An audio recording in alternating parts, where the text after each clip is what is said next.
We're live. Now we're live. We are live. Live. How many people are watching? It doesn't say. 4 or 5, I think, something like that. Yeah, there's only a few.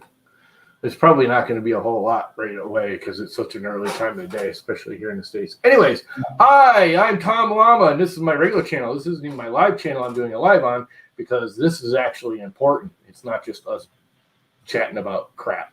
And I'm here with Max. Hi. Max. That's right, yeah. Designed this crazy looking thing that's only half built because I got to finish building it. Although, is this how it comes? Or you don't normally build them, right? No, I do.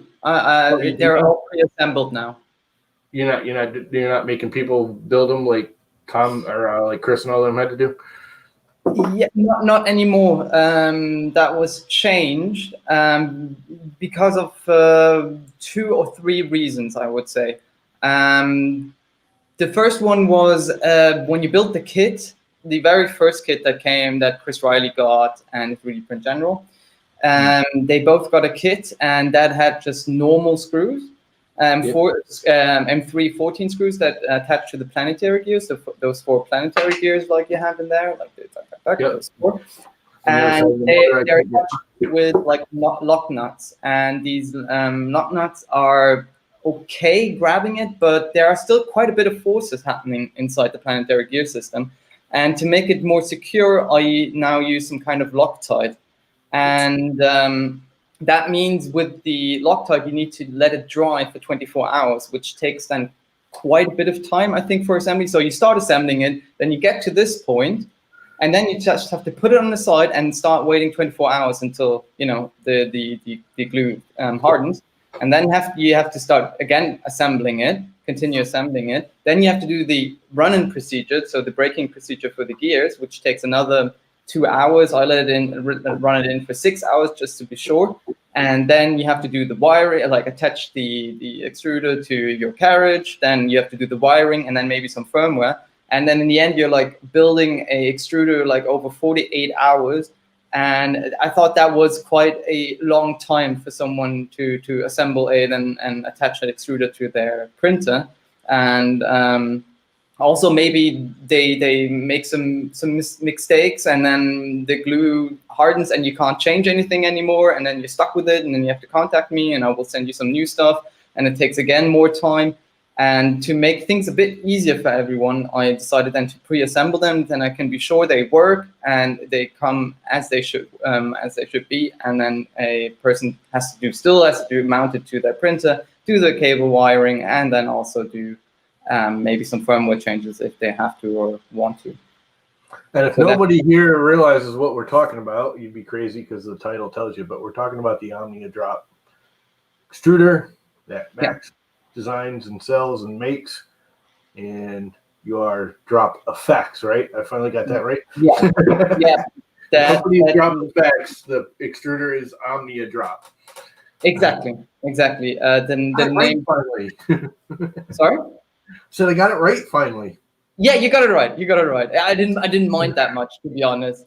I don't want somebody searching on the internet for this thing going, that thing looks cool, I want one, and it doesn't exist. I think most people anyway search the name OmniaDrop instead of DropEffect, so it is fine. And that name is actually a lot older than the extruder name. It's that name actually was I came up with that name in 2015, I think it was, when I did my internship at E3D. I was sitting on a bench in Oxford and thinking about company names, and that's when I came up with that name.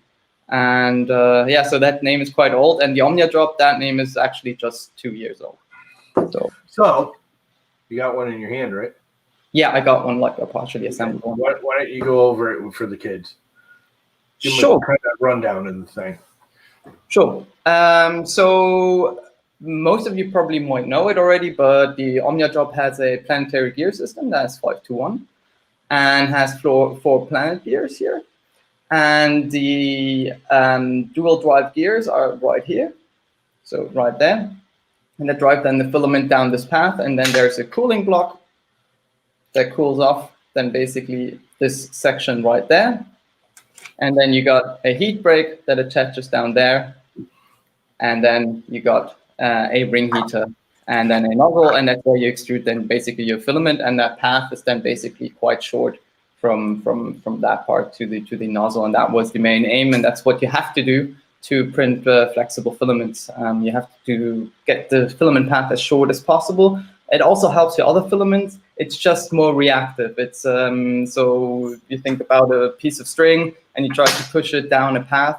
The shorter the path, the easier it is basically to push the string through the whole tube. And that's basically how I came up with this idea. There were some aims like really it should be light, it should use a pancake stepper motor. So how can I use a pancake stepper motor yet get enough torque? And then I had this list, and then I went through, I think, 6 or 7 iterations of that extruder. And during the first iterations, I had to metal 3D print these cooling blocks, which was quite expensive. So the prototypes were quite expensive pieces. I think one piece alone was like around 300 euros, something like that, to just to go through one iteration of one OmniaDrop. So that was a quite expensive procedure to do to get through it. There's a question: how difficult is it to get the ring heater tightened onto the heat break / nozzle?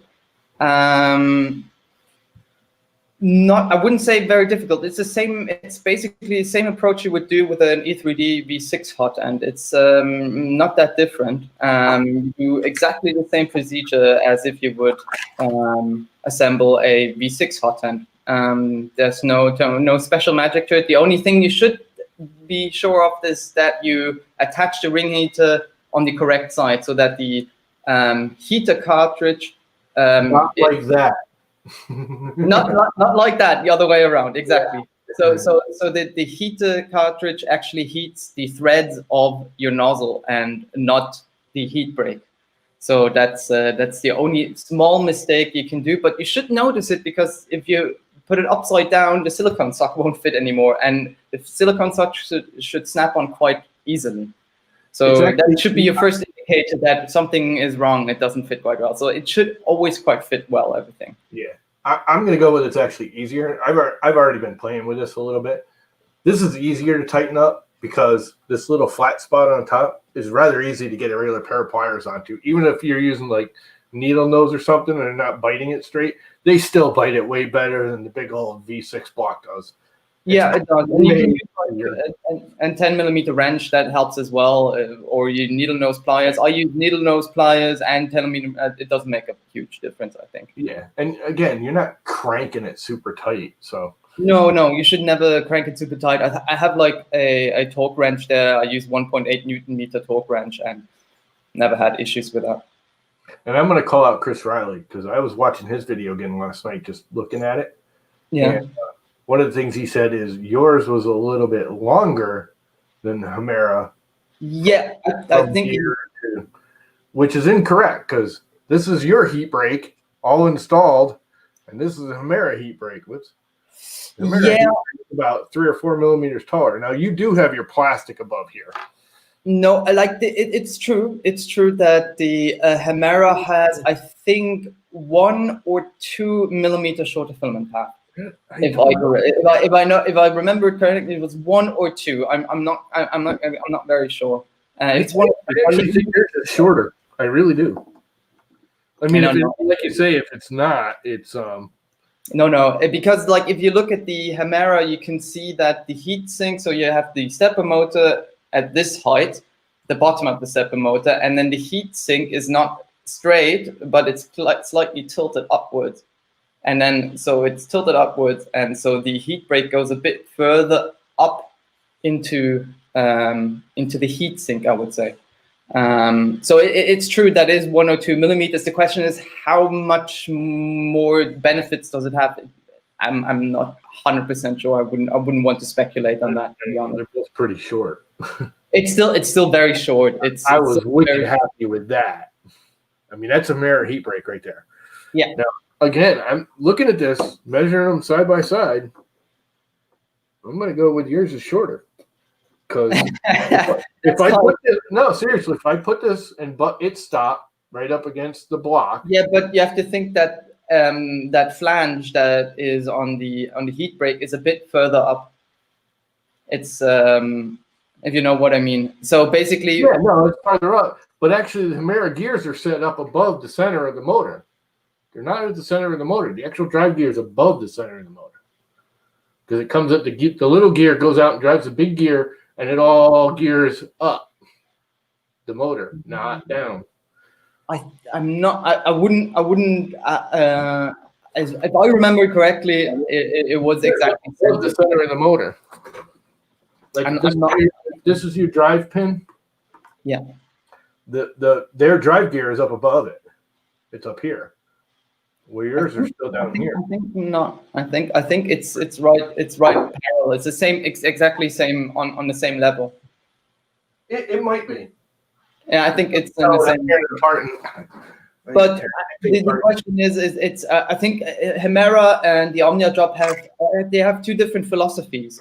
I think it's not that saying like one is better than the other, or no, I agree. I think it's not a fair judgment towards the Hemera. The Hemera has advantages, and I think the OmniaDrop has advantages. It depends on what you want as an extruder and what you're aiming for with an extruder.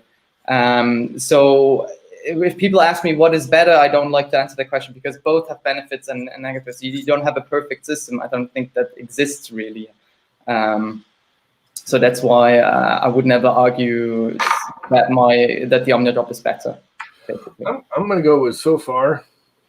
I kind of like it better. Thank you. These guys know me. They know I love my Hemeras, but I have had so many just little rinky-dink problems with them. And they jam not while printing, but while trying to retract. Like if you want to change your filament, the way their gears mesh and the way they're hidden inside that box, as you go to pull it out, if you're not right there standing on it and yank on that little string of hot filament hits those gears and it just wraps around them and then cools because it's still semi-soft. And then the whole thing's jammed. You can't get the filament out. You can't get it in. You got to tear it apart and rebuild it. Now, I've learned I just stand there. Like, if I got to retract on that and pull the filament out, I stand over it and I, slightly pull on it. And the minute it releases, I pull it out. But you can't just, let it do its own thing and then, let it sit. You have to pull it. Because if it retracts it all the way out and that wet, soft, it's not really liquid anymore, but it's still soft. Yeah, rubbery like Plastic hits those two gears the way they're designed. It's all over. You got to tear the thing apart. And it's a bitch to tear apart.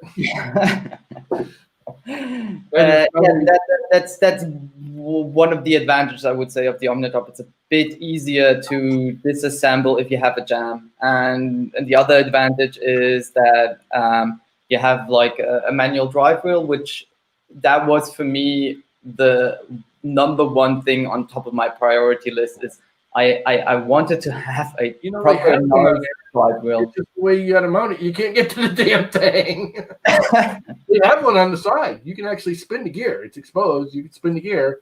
Yeah, but you have to mount it up against something. Yeah, but that's the same as the Titan. I have also a Titan, and the thing I never liked is driving filament with a gear and your thumb. That was fine for a great weight extruder, which was a cool extruder back in the times, and that was fine. But I want to have a dedicated drive. I wanted to have a dedicated manual drive wheel, and that was very important to me. And that's why the design is the way it is. Otherwise, I could have just put the heatsink right up front and then just put it up there and say, okay, forget about the manual drive, and you have to do it over your LCD, or try to manually load it through an idler while pushing it on the idler and then fiddling it a bit in. That was never quite what I liked. So basically, the OmniaDrop came from the idea, how would my optimal extruder look like? And I didn't want to make any sacrifices there. And aim for either a very low price and just looking how can I make it as cheap as possible. But I wanted to first have a design that really worked and then try to working a way to decrease the cost. But that's decreasing cost is always a difficult part. Once you're up there, decreasing the cost while getting the same quality is one of the difficult parts. Not taking Scam Lakely. I like the new phones. Scam Lakely. You already got the cool factor because you got the little pumpkin head on there. Yeah, that's true. You smoke E3D on that one right there. That's really cool because they don't have a pumpkin head on it. Now that does just pop out, right? Yeah. You can unscrew it. You can unscrew it. It's just screwed on. Basically, there's like you can see there's this small screw, and there's like a few threads, 2 millimeters exposed, and you just I screwed it on there. Oh no way! Yeah. And then you just have to screw it back on. Did you print that, or is that molded? Yeah, that's printed with a thread inside. And that was actually an idea from one of my pop in. He said like to put a sticker on it, and I was like, nah, I can't put a sticker on that. That's not gonna work out. I have to do something a bit more 3D printing like. Wow. Yeah, now you're gonna have to do like turkeys and Santa Clauses and. Yeah, that it is the idea that there's every other month or so I want to do a special edition with maybe different colors or and then a new pin on there that is just like as a small idea, and to switch it up a bit and to show that you can easily also change colors and stuff like that. And so that's a bit of the advantage. Since it's printed, I can change colors easily, and I can adapt also the extruder, because this is, for instance, going to be also from a customer, an Ender 3 version, which can you directly bolt onto the plate. And there's also, luckily, in the last 2 months, a lot of more custom, or your version which has now 3 threads inside, thread inserts. Say, this is a one of a kind, just so you guys don't know. This is the only one of these of its kind. Yeah. This is made to mount to Barry's bracket he made me. We went over this. I showed him the design of Barry's mount. Anybody that knows me knows Barry. The mount he made me for this printer. And this is made to mount to that mount, or made to mount to that mount. Does that make sense? Or that carriage mount. So, yeah, this is a one of a kind. Now, you should be... You're probably thinking about releasing this and keeping it as a option, correct? I mean, there's a lot of people doing fair amounts now that. I'm always open for new ideas if people want to mount it at some printers. Like in the first few months, I didn't get very few requests actually to change the design, and which I find quite a bit, not sad, but I was surprised that people didn't ask me like, wait, hold on, it's difficult to mount. It's those 2 pins, 60 millimeters apart. Why 60 millimeters, not 50 millimeters or something like that? That would fit better. And now in the last 2 months, there's quite a few more requests that come in and ask like, how could I mount the OmniaDrop on this printer?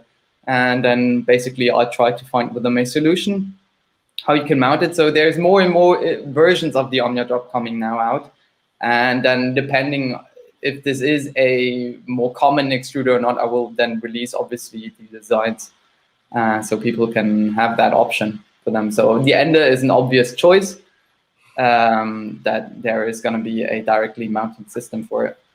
Yeah, there is a buttload of Hemera direct mounts now made for printers. Yeah.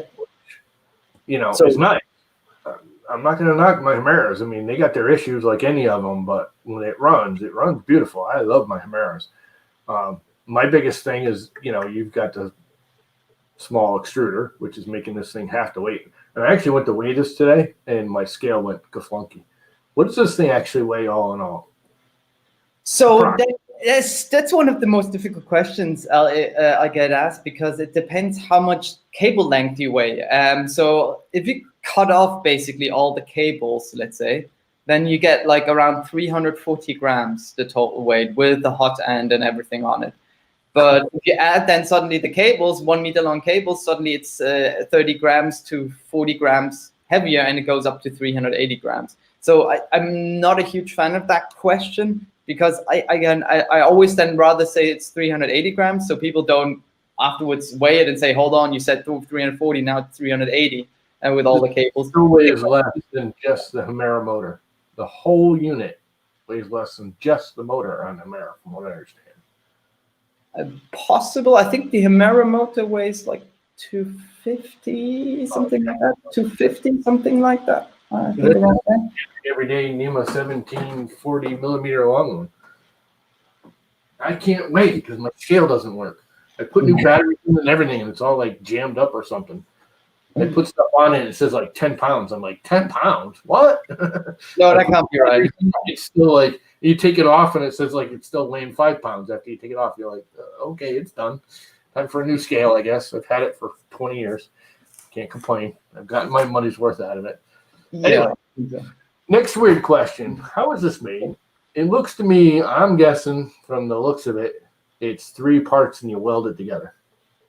The heatsink. Yeah. That was one of the most expensive parts to make. Yeah, it's die casted. It's die casted. So I think alone the mold for that was $10,500. Only the mold. Yeah. So you had a long time to make that, buddy. So that was an insane investment. I was really like that. The day I had to wire that money, that was a very, very painful day. That was like I remember thinking, is that going to be worth it? So yeah, that was one of the most ridiculously expensive parts to make. Because the other way to make them is like metal 3D print them in aluminium, and that's about one piece costs like 120 euros, 100 without tax. Yeah. So that's quite expensive. So but to bring potentially the price down to get it in that range, I had to die cast it. There was no way around it. So, and to get also the accuracies, because metal 3D printing is great and all for prototyping, but there was still a lot of post-processing to do. And yeah, that's it's great for prototyping because I was able to iterate this whole. It's like for instance, the lengths from those fins. For instance, I alone let metal print like 3 or 4 parts just to see what happens if they're like just 20 millimeters long, 35 millimeters long, like 35 it says, it's 36 in theory, 40 and 45. So there was one version that had like huge part cooling fins just to see how at which point basically the length doesn't make any influence on the cooling factor. While we're talking about the fins and the cooling stuff, I noticed that you have 2 sets that actually aren't in the airflow. Why? Sorry? Oh yeah. Because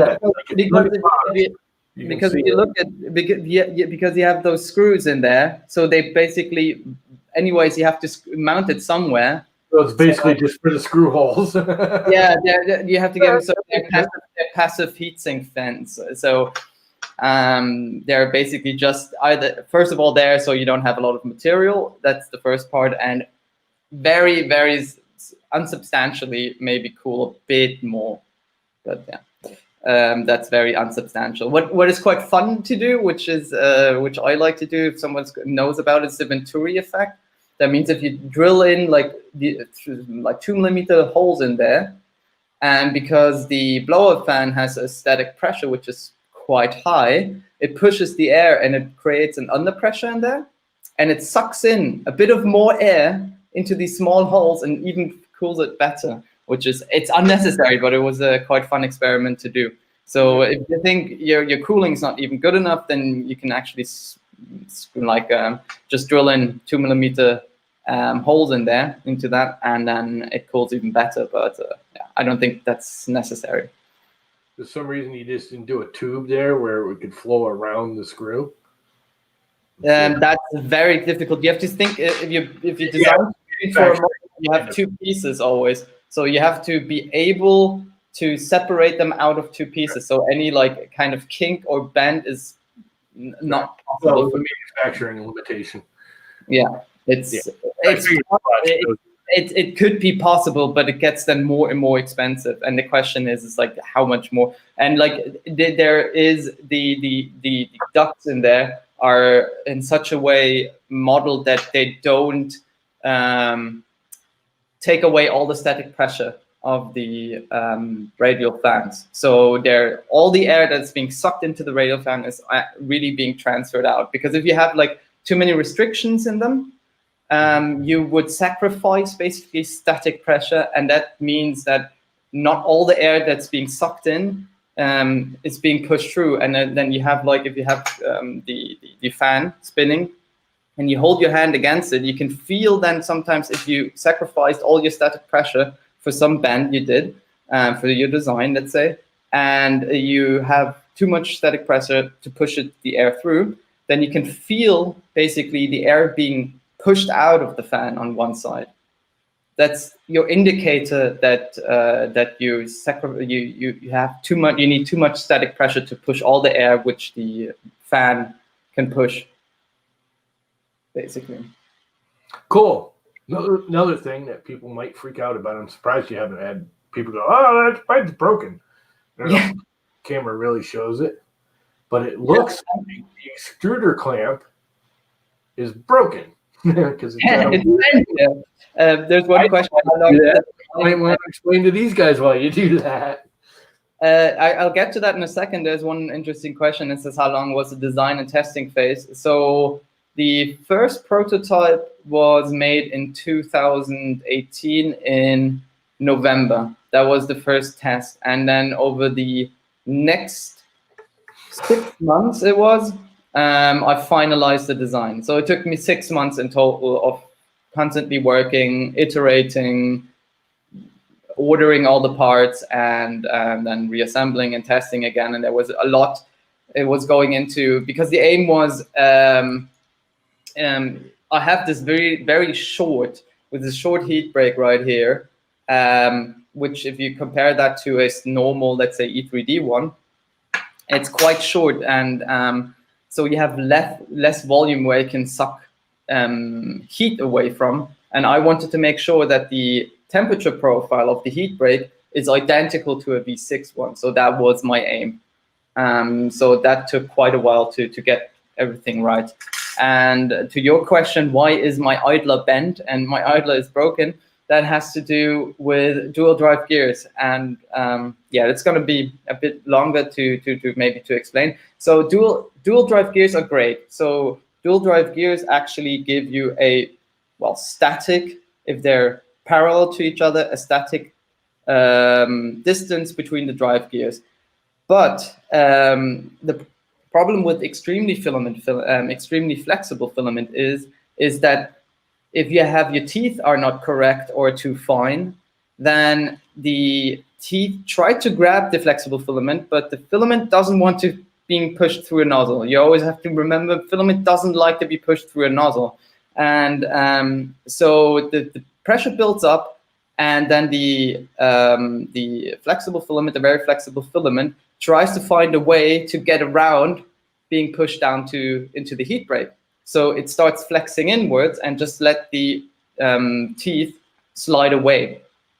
One of the advantages of the very old extruders was that if you have an idler that pushes against the threads there, if it pushes against it, you can make the angle quite shallow or like the distance quite close to the threads, so that it pushes really the flexible filament against the teeth, so it has no chance to escape the teeth.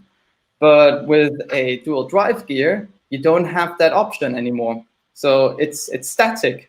And in the worst case, if you have a diameter which is a bit bigger, so you have maybe some cheaper filament, nowadays you have less of that problem, they may be the idlers being pushed out, so then the teeth don't mesh anymore. Those spur gears don't mesh anymore. So they're a bit, just 0.1 millimeters apart, but so the idler becomes literally a bearing idler again for a short distance. And I never quite liked that concept. And also I couldn't get very flexible filament to extrude properly. So I had to redesign them so you can actually now push if you can see that small angle, that 6 degrees around that, can push against the filament. And if the filament is bigger than this small gap right here, it just pushes it a bit out. And that's why your idler is a bit angled. So it can push, the filament can push the idler a bit out, and the spur gears still mesh always, like they never unmesh, basically, regardless of filament diameter or what filament you use. Yeah, because we were having that discussion before, because I've actually seen it on my Hemera, where I get like a little bit of wide or a heavy filament, and when you know, the gears are meshing, but then you push the filament in, they separate a little bit, and now there's play between the faces of the gears. Yeah. So if you go through a lot of retractions, one of those gears, the idler gear, even though it's not an idler, it's secondary, I guess you'd call it, doesn't move because the other one's just going up. And again, you know, direct path, you know, it's so short, you're doing really small retractions. Sometimes it's just hitting it, and I know the gear don't move. So all of a sudden you get strips, areas that are stripped out in the filament. Yeah, you can hear that actually. It makes always this like clicking sound, these clack, clack, clack, clack. Yeah. But, well, I don't know. It sounds more like a little weird suction-y noise on that thing when it does it. But yeah, it just, and you'll see it. If you get like I was trying to do a dice tower and it got to the top, and you see it. It was, you know, it would do like a point of one tower and then go over and do the point, and it was retracting before it went to the next one, and it was just like eating little grooves into the filament, and it started just not extruding anymore. And I literally, all I had to do was grab the filament and just like push, and not like jam it up in there, just hold it. So when it went to, you know, go extrude again from the retraction, it would grab it. It didn't have to work as hard to do it, and it, you know, got it to finish. And I mean, it looked fine. It's just there's like those two spots where before I got to it that it kind of under extruded because it stripped a little bit, and that's why the Hemeras, I'm constantly having to clean them. If you do a large, you know, a lot of hopping around doing small little sections, you'll get strips in it, and you'll get a lot of gunk in the teeth. I think yours are a little more meaty than the Hemeras too, aren't they? The OmniaDrop is, I think, from lengthwise, they're nearly the same. I think nearly the same.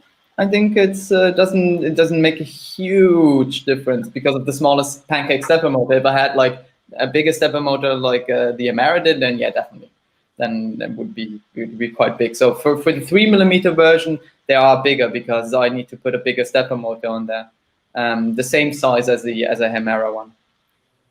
But that's only for the 3mm version. And yeah, it's got a little tiny motor on there. This thing is so cool, dude. Thanks. It really is. The only thing we gotta do is figure out how to get rid of these crappy fans. Don't call them crappy. You know, honestly, I've used them. They are very loud. It was one of I was looking for a very long time to get better, quieter fans, radial fans, but unfortunately, those premium manufacturers that do better fans, quieter fans, don't really work with radial fans a lot. And I think it's a pity because I think there's a lot of possibilities to actually make radial fans a bit quieter. It would be possible. They use already dual like bearings inside, so these fans are not sleeve, which are even louder. They use bearings, but they're still quite loud. I have to admit, it's a bit. That's one of the downsides. I would definitely say. It's noise. So yeah. These are sleeved?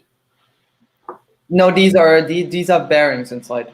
They're not sleeved. So the sleeve ones basically are always a bit louder, and these fans have bearings inside.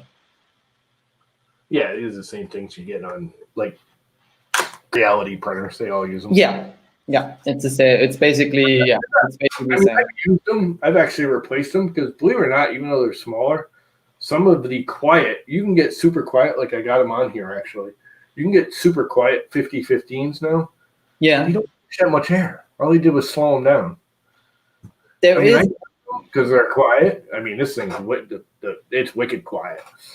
There is a mod by Mark Duncan. He basically, so you can print out just two small pieces, and then you can attach 15-15 fans to them, to the OmniaDrop cooling duct. So in theory, you can do that. And with a 15-15 fan, I wouldn't be worried that you don't have enough airflow because they push out more air than the 4010.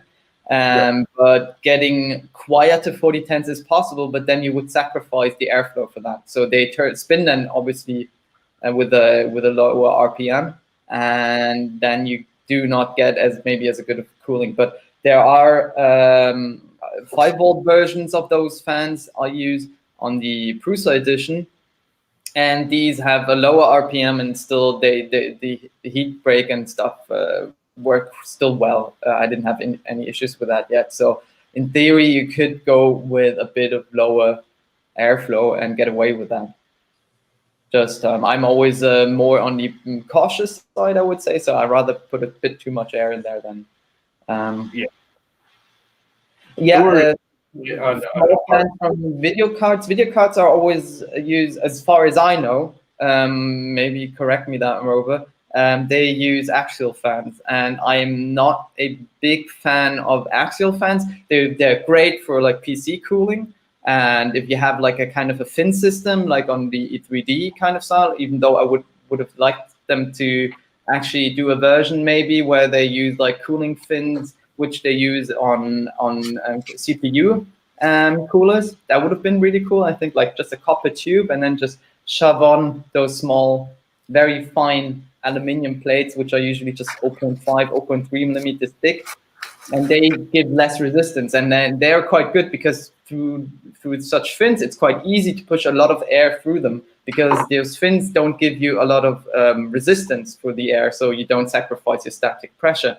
But if you have axial fans, they're basically, the idea of an axial fan, generally speaking, is that you push a lot of air through basically open air, or through very little restrictions on your way. But on the OmniaDrop, you basically have so the air from the radial fan is being pushed down and then inverted up, like 180 degrees turn, and then pushed up. So you have to sacrifice your static pressure a bit for that.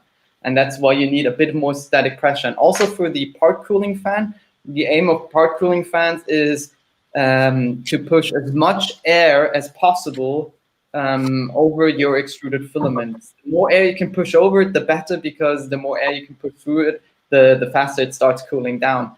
And once any fan has a very widespread area of volume that pushes air.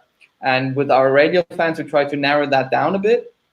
But still, if you blow it, there's a lot of air just going all over the place.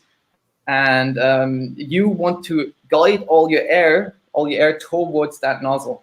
And to do that, you have to like do bends on your cooling ducts and stuff like that. So that's why you should always use radial fans, because every bend you do, you have to always remember, every bend you do are designed for your cooling systems is sacrificing static pressure. So each time you try to divert air, compress air in any way, you sacrifice static pressure. And axial fans don't have a lot of static pressures. There are some more modern axial fans that actually do have a bit more static pressures, but it's not like a huge amount. It's just like a slight amount better. That's one of the downsides I think I never quite liked for the Hemera, is that you have an axial fan that pushes at a very short distance onto a plate, and then suddenly the air comes with all the force against this plate, and then it has to go somewhere. And yes, they try to guide it somewhere, so the air is a bit more guided, and maybe then that way you don't lose as much static pressure. But you will always, that's like this kind of cooling system. If you have professional setups, for instance, if you have cooling systems when you have like hot iron after it's being like worked on, and you try to cool it down, you have got air blowers that push a lot of air just onto the hot steel that comes out, and that's the most effective way to cool something down. But you need a lot of static pressure to push all the air that these fans can push really onto that kind of system. And on the Hemera, the distance is quite short, so it pushes air and then has to instantly go somewhere, and you re-guide that instantly. And that's why I think I never quite, that's one of the downs, what I personally didn't quite like about the Hemera. That's why I choose that kind of system. Any of those, I mean, even back to the MK8, I mean, really, when you look at it, the Hemera is just a fancified MK8 setup. The MK8, it comes in and it just goes straight out to the side where they just looped it around. Yeah, but instead of having a plate clip onto an aluminum block, they just have it all molded together. But in all reality, the Hemera is just a really fancified MK8. I mean, very generally, I'm talking here. You know, Yeah, it's definitely Hemera is definitely the optimized. heat break comes up into, and then on the right side or left side, actually, you have a thin sheet with some fins on it that the fan blows over. Pretty much it. I mean, that's kind of the same as yours. It's just you direct it more flowy. Yeah, like for the part cooling fan, for instance, I think that was one of my most painful experiences. That the part cooling fan itself, I think I did at least, and I'm not understating this, at least like 50 at least designs. If I would even dare to say 100, just to get the airflow right. And that was one of the that took a lot of time. Yeah. Because any CFD simulation just doesn't quite do the trick, because the air coming out of radial fans is not like kind of straight. If you have like this fan duct right there, the air doesn't come out straight. It comes first of all tilted. It comes out tilted like at a 85-degree angle, and then the air that is closest to the fans has a higher static pressure, and then as you move along, it loses static pressure. So it's not evenly distributed. So any CFD simulation was a bit like the parts I can do with CFD simulations weren't powerful enough to simulate that, or I'm not good enough at CFD, to be honest, and to simulate that. So I had to do just iterations after iteration after iteration, doing smoke matches on there, and see how the air flows. That was a lot of work. You print this thing like this, don't you? This has got to be the bottom, right? Are you using like deployable support? No. You can see where there's some supports right there broken away, but it's actually really clean. Yeah, it has to do a lot of. I say like 80% of the results of your prints actually come down to your slicer settings. You cannot invest enough time in your slicer settings and calibrating your filaments and stuff. It's like the most essential part. Like you can have the best extruder on there. If you have your wrong slicer settings, you're not gonna get good prints. It's Well, that's very cool. This thing looks awesome, dude. Good color. I like the orange. Yeah, the only criticism, which I understand, I honestly do, is that it has printed parts, and it's and the Hemera on the other side has no printed parts, and everything's aluminium, which has definitely an advantage, because you will never get any issues with heat whatsoever, in a sense that it could bend something or so. But for me, it was like when I started designing it, the first steps I wanted to do was to take the same approach, put everything out of aluminium, just make sure that it can resist heat in even like the hottest possible environments. But then I started designing it, and it's becoming very complex and very expensive to make. And then also the weight started to increase, and suddenly I had like an extruder in front of me that would theoretically weigh, I think it was 480 grams or something. And I was like, I can't, no, that's not something I can do. And then I started, okay, let's try to print them and see how they hold up. 3D printed parts, plastic has half the density of aluminium, and 3D printed parts can be printed with infill, so that even makes everything even more lighter.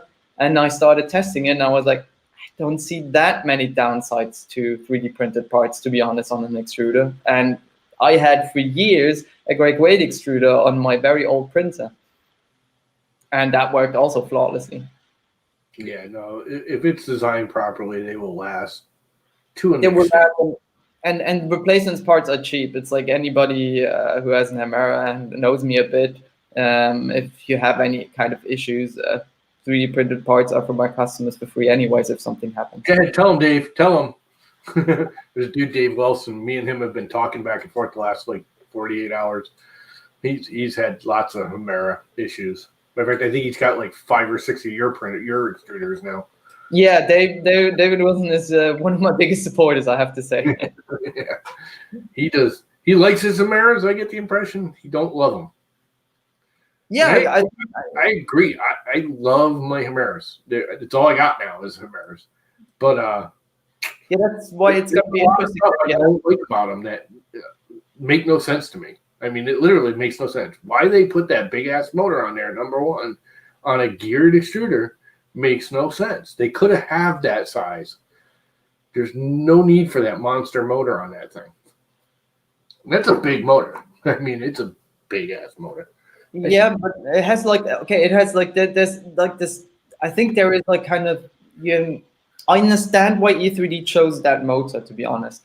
You have like I see a lot of versions of like you see a Bondtech and people put a pancake stepper motor and it works. That's fine.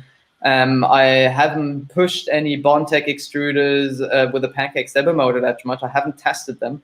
But with a 3-to-1 gear ratio, and I think it's the same for the Chimera, but I'm not 100% sure. 3-to-1 gear ratio is not that huge for a pancake stepper. It's just like a bit too low, possibly if you have like a system like a Volcano. And E3D offers a Volcano system. And probably, I can imagine, is that they notice that they will have issues maybe extruding filament through a super Volcano with a pancake stepper motor. No. If you're getting into the volcanoes and super volcanoes, you definitely want to put a bigger motor on it because you're basically pushing more goop out of the nozzle. Yeah, I mean, my biggest limitation. I was running this originally with a 0.8 nozzle on it on the Chimera, and come to find out, it can't do it. I can't go over like 50 or 60 millimeters a second because it can't heat the plastic fast enough. Yeah. With the 0.8 nozzle, you're pushing it. If I'm going with a 0.8 nozzle at 50 or 60 millimeters a second, it wouldn't jam. It would just stop extruding. And I'd be like, what the hell's going on? And then I'd stop it and I'd pick it up and it would start oozing out again. If I hit print, it would start printing again. No problem. Yeah, you have to always remember that you couldn't melt it fast enough. Yeah, it's like you should always do a small calculation. It's what I do. It's like the maximum you can push out of Chimera with the standard V6 hot end is same as for the ring heater and OmniaDrop. You can't push more than some other system. It's 10 cubic millimeters per second. So multiply your print speed time your extrusion width time your layer height, and that should never be above 10 cubic millimeters per second, and then you're on the safe side. And then maybe put a bit more heat in there just to be on the safe side to it, so it actually works. But once you want to go push that beyond that, and you have to get a Volcano, and I think you can go up to 20 cubic, I think, millimeters per second. Stickers. Oh, that's a nice sticker. Anybody knows this should know who that is. Can you read That's it? a cool sticker. My nozzle is hardened. You can actually see his logo. It's from Alien 3D. That's nice. You know who Alien 3D is, Josh? I know the company. Yeah. What did Alien send me? Oh, no way, dude. Wood filament? He had a Halloween giveaway. And you won. I won. Pretty much everybody won. He had so much jumped out. And I was getting ready to buy some filament because I did a bunch of the ear savers for the whole medical community and stuff. And I've been taking them to doctors my mother goes to. And one of them was her podiatrist going to get her feet done.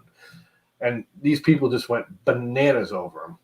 They just loved the ear savers. One lady, she had a rash behind her ear from wearing that thing. Anyways, the last time we went, they handed me a $40 gift card and said, here, go get some filament to pay for this, because I was just giving it to them. I wasn't charging them. I'd give them 50 or 100 of them. So I went to buy the filament. I won it. And I said, oh, Josh, you know what? I know you kind of overdid yourself. So he gave away like 5 $50 gift cards, like 15 rolls of filament, plus his paying. I was like, look, dude, I got a $40 gift card. I'm gonna buy a nozzle for this because I like to run for what I want to run. I was gonna email you and say, can you put a 0.6 nozzle in there? Because I always run 0.6 nozzles on these. Yeah.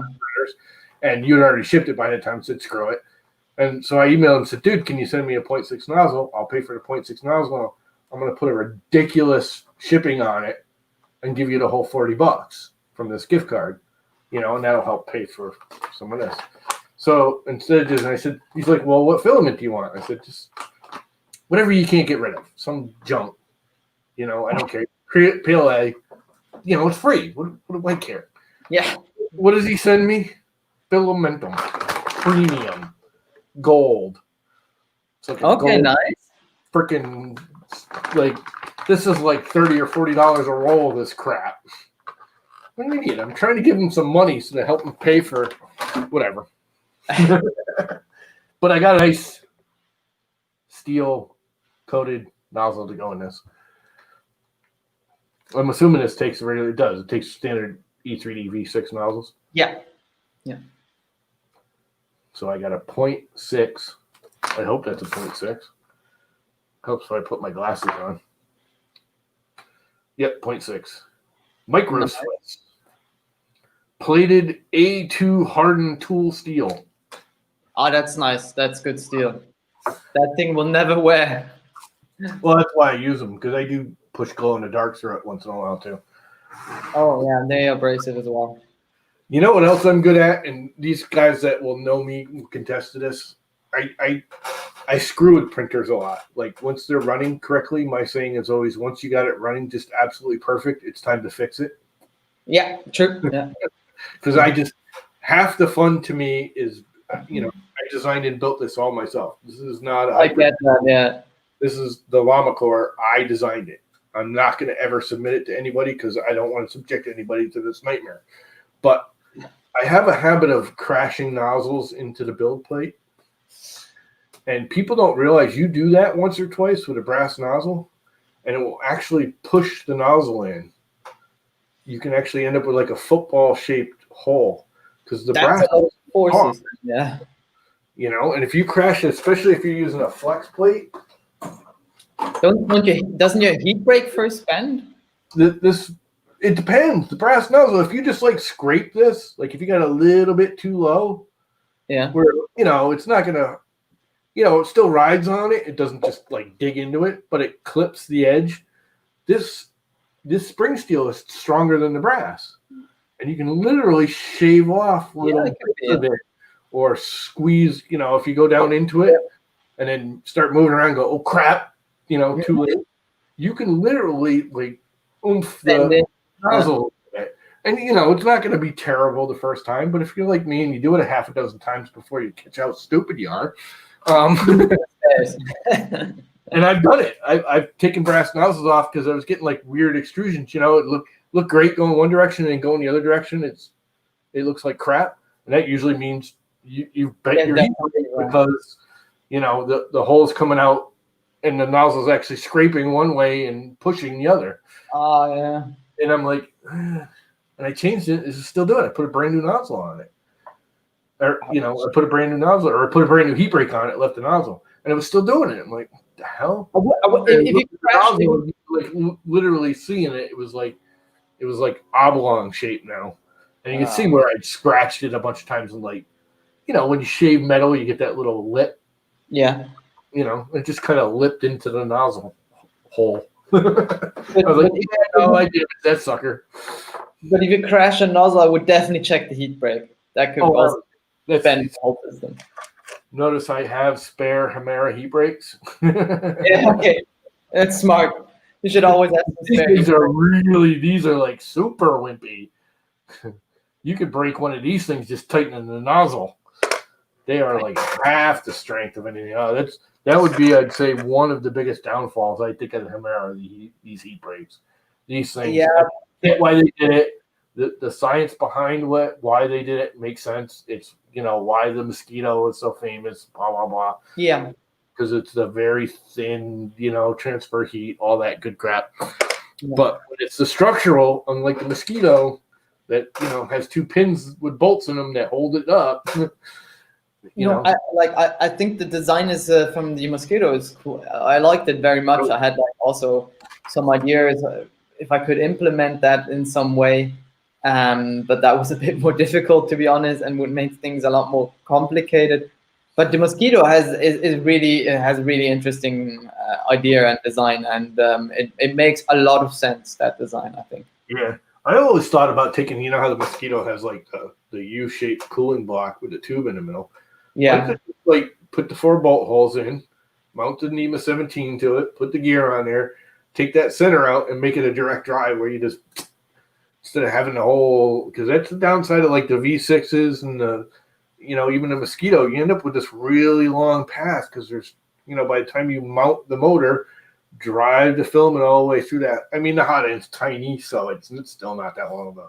Yeah, it has a longer, you know, filament path from, you know, pressure point of the extruder down to the buildup at the nozzle. Like I would say, like if you just print like PETG and PLA, it is a better design to just do it this way. You can separate the two systems. You have your extruder, and then you put the hot end on there. You can separate that, and you can change also nozzles and or hot ends even. So that makes I think a lot of sense. But more like the Hemera and the OmniaDrop, they shine when it comes to flexibles, and it helps. Yes, it helps to do shorter retracts, and I think one of the major points when you start printing is print time, and one huge factor in decreasing your print time is your retractions, because if you do some kind of model which is not in vase mode, let's say that has at least 10 or so retracts in one layer, and if you have like 100 layers, that's like 1,000 retracts, which then takes a lot of time. So the shorter you retract this, the more time you save, basically.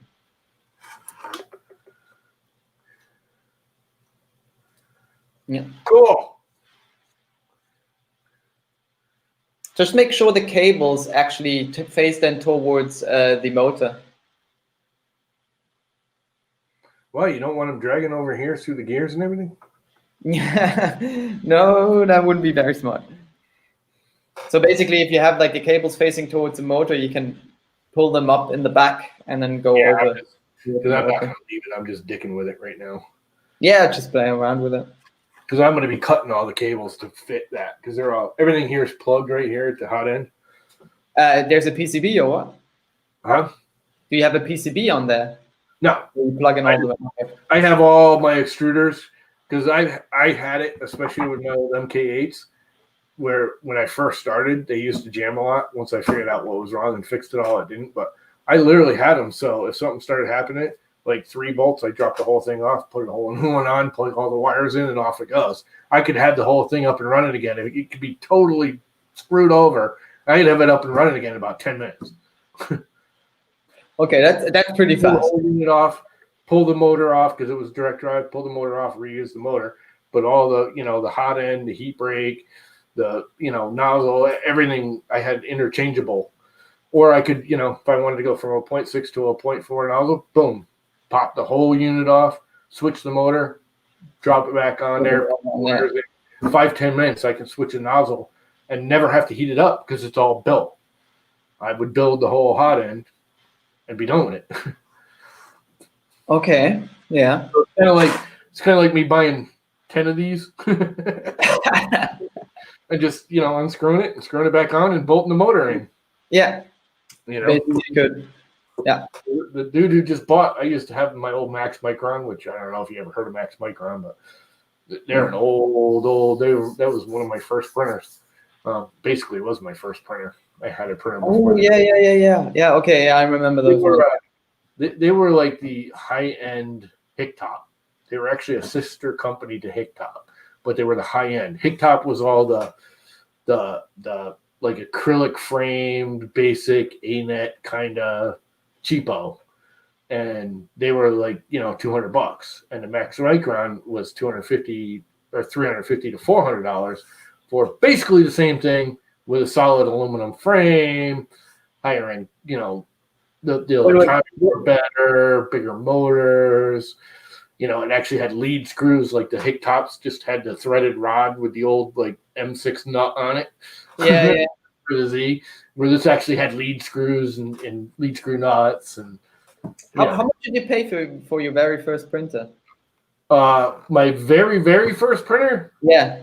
I paid almost $600 for, and it was about that big. and I ended up with 6 of them in 6 months before I finally gave up on it. Oh, Every month, I never got it running. I literally bought it like right around this time. I bought it for myself as a Christmas present, and it was the M3D Micro. Remember those little? oh yeah, oh yeah. Because they were everywhere. I mean, I wasn't really into 3D printing. I just thought it was cool. So if you're just Googling and you're into 3D printing at all, their ads would pop up, and you're like, $400, you can print at home. And I was like, that is cool. I'll buy myself one. $400. Christmas present to myself. When was that? Oh, God. 2014, 2013. When they first they'd done the Kickstarter, and they just come out of Kickstarter when I got mine. They were literally still shipping the Kickstarter units, and I ordered mine, and they emailed me and said, if you wait a week, we did some modifications. We'd rather send you the new model. Oh, that's cool. Instead of the Kickstarter model. Yeah. You know, same price, nothing's going to change. We fixed a few things. I was like, okay, I'll wait a week. So I got it like mid-December. And I plugged it in. I did everything they said. I videotaped it, luckily. I turned it on. I hit the button. And it went, sat there, heated up, and it just drove the nozzle into the build plate. Just went, and it just started melting it right through the build plate. I was like, oh, crap. And luckily, I was videotaping it. Well, that ain't working. So I emailed them. They're like, I'm like, here's a video, dude. I did exactly what you said. They're like, all right, well, ship it back. We'll pay for it. Just put it in a box. Yeah. Here's your label. We'll pay for it. You know, ship it back. We'll either rebuild it or send you a new one, whatever. Just give us a week. Like, all right. Within like 3 days, I shipped it out. And within 3 days, I had a whole brand new unit, different color, different everything. They're like, we just shipped you a new one. Turn it on. Exact same thing. Exact same thing. Jesus. Okay, what's wrong with this? They're like, okay. Again, I videotaped it. They're like, okay, there's something definitely wrong here. You know, give us a couple of weeks. So mid-February, they sent me another one. Okay. Sort of worked. But the first thing that freaked me out, which was actually part of it, now, you know how most printers go along and they home and they hit the end stop? Yeah. There are no end stops on M3D Micros. And they do not use that as homing. They use travel time as homing. So if your extruder is at the far left and it's got to go to the far right to home, it knows how long that takes. And that's how long it's going to home. So if it's in the middle and it's only got to go half the distance, it gets there and grinds until time's up. That's how it homed. I was like, oh, that's obnoxious. I mean, it's loud because they use little like CD-ROM motors for their motors. They're tiny little itty bitty things. Okay, yeah. They just sit there and grind and click, and they are so freaking loud. It got to the point where if anyone that knew it, once you got used to it, you literally grab it before you turn it on and bring the head to the farthest, position away corner.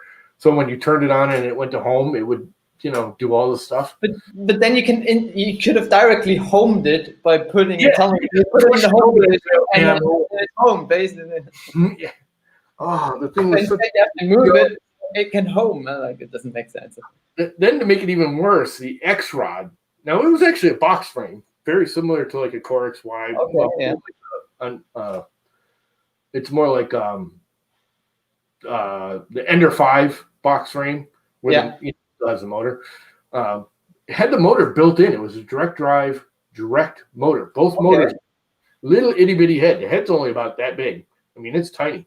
There's 2 motors in it. There's the extruder motor plus your X motor.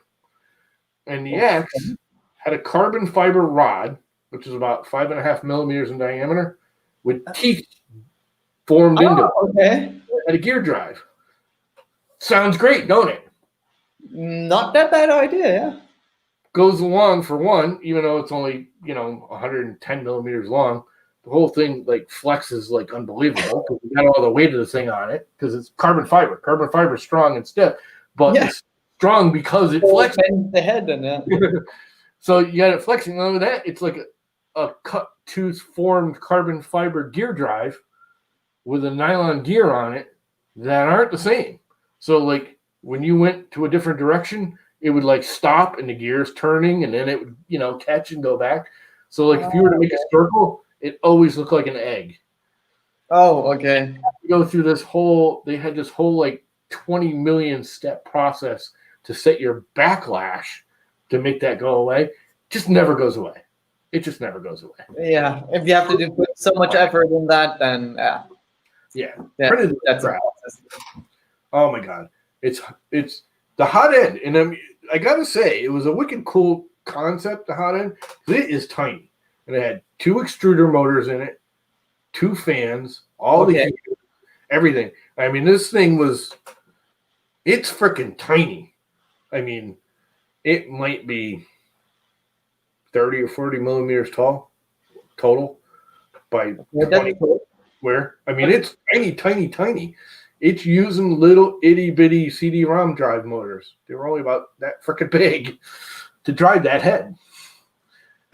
They had probably some huge gearing on that, right? Or nope. Direct drive right off of it. Both the extruder and the X gantry. Direct drive. Right off. It had a big gear right off. Its top speed was 15 millimeters a second. They say if you push it, you could do 20. Okay, yeah. 20 maybe. You have to be patient. Oh my god, that thing was such a piece of junk. I mean, it printed. Don't get me wrong. I got a few things out of it, but after, like, you know, like anything, you get into it at that point and you start Googling everything and joining all the forums. You're like, okay, I'm seeing these, you know, stuff like this popping out, and people are going, oh yeah, look what I'm printing, and I'm going, why does mine look like? Mine looks like, you know, cocky, like, you know, it kind of looks like what I'm printing, but it don't look good. And everyone's like, yeah, look at that E3D, go out and buy this. And it was like, okay, well, it works. So I sold my friend the M3D. I keep calling it E3D. It's not E3D. M3D. M3D, yeah. For $200 because I had another $200. This is almost a year later, and bought the Max Micron for $400, and that was the best thing I ever did. That was awesome. That finally worked then. Yeah, I mean, it had its problems too, and it was a complete kit. And you know, I've been playing with the little M3D, but I had no clue about all of this, and that was a complete kit. I mean, complete. You got a bunch of tubes and wires and parts and a board, and you got to put it all together. So that took me about 2 weeks to get figured out. Yeah, but you learned something in the process. Well, to be honest, I learned about the printing. I'm glad I got that M3D micro, and I didn't give up. I could see why a lot of people would give up with something like that, or the old E-Nets. And, you know, because it was frustrating, but I didn't give up. So I learned a buttload about yeah, it's like the process. I mean, that stupid extruder, you have to, on the M3D micro, I took that thing apart probably 6 times because it would jam, and the only way to take it apart is to pull the whole cover off and pull all the motors off, pull all the fans off, pull everything off, and, you know, pull the freaking stupid, you know, what they called a heat break. It was a heat break nozzle combo unit. It was only about that long. Okay. Do you still have that extruder, by the way? What? No, you can still get them. Go buy yourself an M3D micro. You can get them for like $50 on eBay right now. I have to look that up. Over there.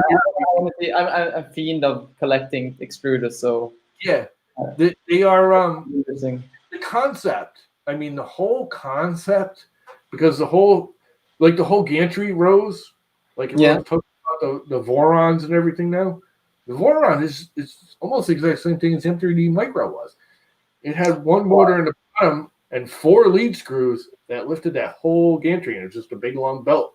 They were all timed together. It couldn't, you know, screw up unless you did something to it.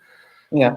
You know, and it could, because if if it decided it wanted to stove the nozzle in one corner and the other ones are still turning, they'd still turn. It would just slip on that one.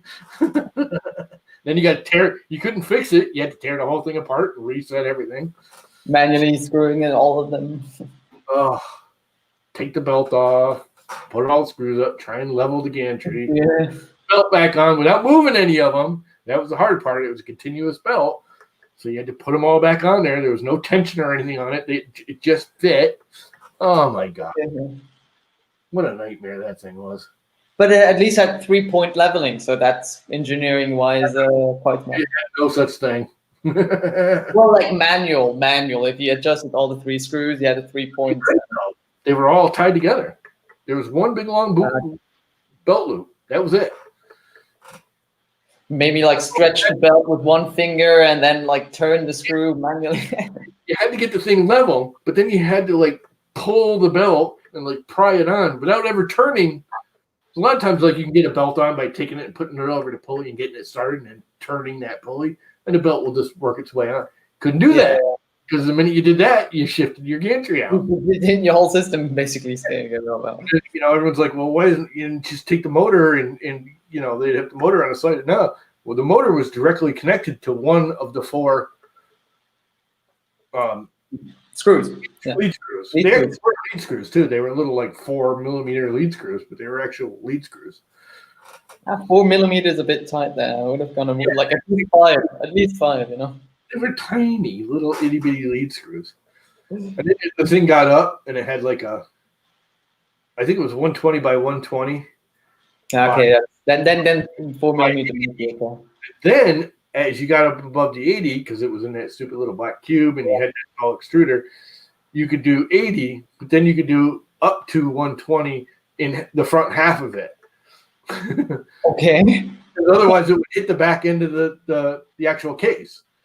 So you had here, and then you had a little bit section in the front. You could go taller if you wanted. It was stupid. It was like, oh my God, why? Well, yeah, it was a learning process at the beginning, like the early 2014s. A lot of printers came out, and there was a lot of weeding out some bad designs until we got until today. Of all the companies that have gone under, though, why are they still here? You realize E3 or M3D is still around, and they're still making crap. They're still around. Oh yeah, they're still selling printers. Like true. Yeah. They did another Kickstarter, and they did a second one, and they had also this quad extruder basically. Yeah, and the inkjet extruder now, or some crap where you put the 4 colors in it, and it can blend the colors to get natural color mixes, and of course it's like it don't work. Well, the only, I think, true way to achieve multicolor on FDM 3D printers is what XYZ did, where they just use an inkjet. There's basically a dual drive, like not dual drive system, but dual nozzle system or gantry system, where one head is a print head is just a ink cartridge, which you use in a normal one, and the other one just prints in clear PLA or PETG. And then just did you ever actually watch that thing work? Yeah, I think what was it, the 3D printing professor? So you've seen videos of it, but you never. They actually had it at. I saw it at TCT Birmingham twice. I saw them there, and they showed off their system, and it was printing, and it did actually print. I saw it printing and working with the dual head there, and it worked. And they showed me example prints, and they looked actually quite nice. But they're a little faded because they use kind of like a foggy white. It's not really clear. It's not really white. Kind of weird. So you can see. They use kind of special filament so the pigments are attached properly with the paper. I always thought watching it like it colored the filament. It really doesn't. It literally lays a layer of filament down, and then it just inkjet prints a layer of color on top, and then layers the next layer on. So as the two melt together, and it's a special ink that doesn't stop the two filaments from adhering. Yeah. They just kind of stain inside the layers. So if you look at it really close, the filament itself never gets colored. It's just microscopic layers in between that are colored that make it appear colored. It's not a bad idea. I mean, I saw it. Maybe they still have to work on it's maybe probably an optical illusion a bit more. Yeah, I mean it's nice. Honestly, I think it would be the coolest lithophanes. Yeah, it's But the 3D General did actually like colored lithophane as well. So just print them out and just a piece of paper behind it.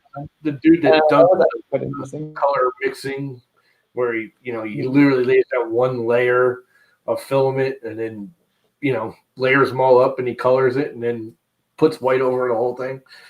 You ever seen that guy? They're like photographs. I mean, they're that perfect. Yeah. I mean, they're gorgeous and they look stupid when you're looking at it, and then he shines the light on it, you're like, holy crap. It works. What's even funnier is he's colorblind. Yeah, the dude did that's colorblind. Yeah. I always thought that was kind of bizarre. I'm like, dude, why are you doing this? You can't even see it. It's like, I can sort of see it. Yeah, he was at Earth too. Anyway, so anything else? Anybody want to ask anything? What time is it? We've been going for what, an hour and 10, hour and 15 minutes? We're like here in Germany. So hopefully in the next week, we'll have this thing mounted in printing. Yeah, and tell me how it went and compare it to the Amera and what your experience was. So, print quality wise, I don't see it being any better or any worse. I have a feeling the print quality is going to be the same. I have a feeling my experience with it's going to be better. I think the print like except I think X60. Apart from that, the print quality is going to be the same. Yeah, or like similar. We'll make it better. Oh yeah, you can make it better. Yeah, always remember, a lot of work should go always in the slicer profiles. Yeah. Never just take a standard profile and then assume, okay, now it worked for this extruder, so it must work for the other one. Never quite work. I got to change my VREF to the motor, and I got to change the steps. Yeah. And then PID tune it. And then a PID tune, and that's it. Yeah. And you already broke it in, you said, right? Yeah. You don't have to do that break. You don't have to do anything anymore. Except install it, obviously, and then change the VREF and do a PID tune and hot tightening and all that stuff. Lama doesn't like it. Send me one, and I'll make them happy to prove him wrong. Yeah, Dan. Yeah, then I will try to then. And you got enough crap. You got given a Prusa. Bastard. I'll tell you what, I'll trade you the Prusa for this, Dan. Actually, I probably would. Honestly, it sounds ridiculous. I mean, the Prusa Mini sounds cool and everything, but I think it was Prusa's attempt to get to conquer a bit more the cheaper market. Yeah, and I like the Prusa Mini. If I were to buy a Prusa right now, and it's funny because when it first came out, I went, "Who the hell's gonna buy that thing?" Oh. And now it's been a year or two. Even I'm looking at them like, I got a couple friends that kind of go, "Dude, it's really a good printer." And think about the stuff you print. And I'm looking around going, "There's literally nothing here I probably couldn't have printed on a Prusa Mini." I have maybe like 3 vases I've ever used the max of this on. And that's literally, I printed them to use the maximum volume of this. You get these big printers and you never use it. Most stuff you print will fit in that square unless you're doing, these cosplay guys. Nah, I wouldn't. It depends. If you have like a big project and there's a lot of big projects and you want to print the parts all in one go and don't want to like each time like, okay, I have a like small build volume and then print each part and then after 24 hours again restart the printer instead of like letting it go and run endlessly. Depends. I think it depends. Or if you have a print farm and you want to make a full play. That's a whole different story. If you got a print farm, but even the print farms, I think I'd rather like get something known, basically reliable, and everyone's like, "Oh, Prusa's reliable," and then you get the people like, "Oh, Prusa." It's like any printer. There's some good ones. There's some bad ones. That, certain things are going to give them issues. You're going to have problems. Printers are not a perfect technology yet. Far from it. You're going to have issues. You have to maintain them. But all in all, you can generally buy a Prusa Mini, put it together, and start printing that day, and not have to stick with it. I mean, the slicer settings are generally set good enough. Yeah. Right in their slicer. They have the whole ecosystem. The only issue you could have is if you use an oddball filament, or what people really don't understand is just your atmospheric conditions fluctuate your prints a lot. I mean, I have to run everything hotter here where I live on the shore, and everyone's Because it's thinking, cool, oh, you know, cold air and everything. No, it's the salt. I have a really high salt content in the air here, and the shit don't stick. Pardon my French. Stuff don't stick together.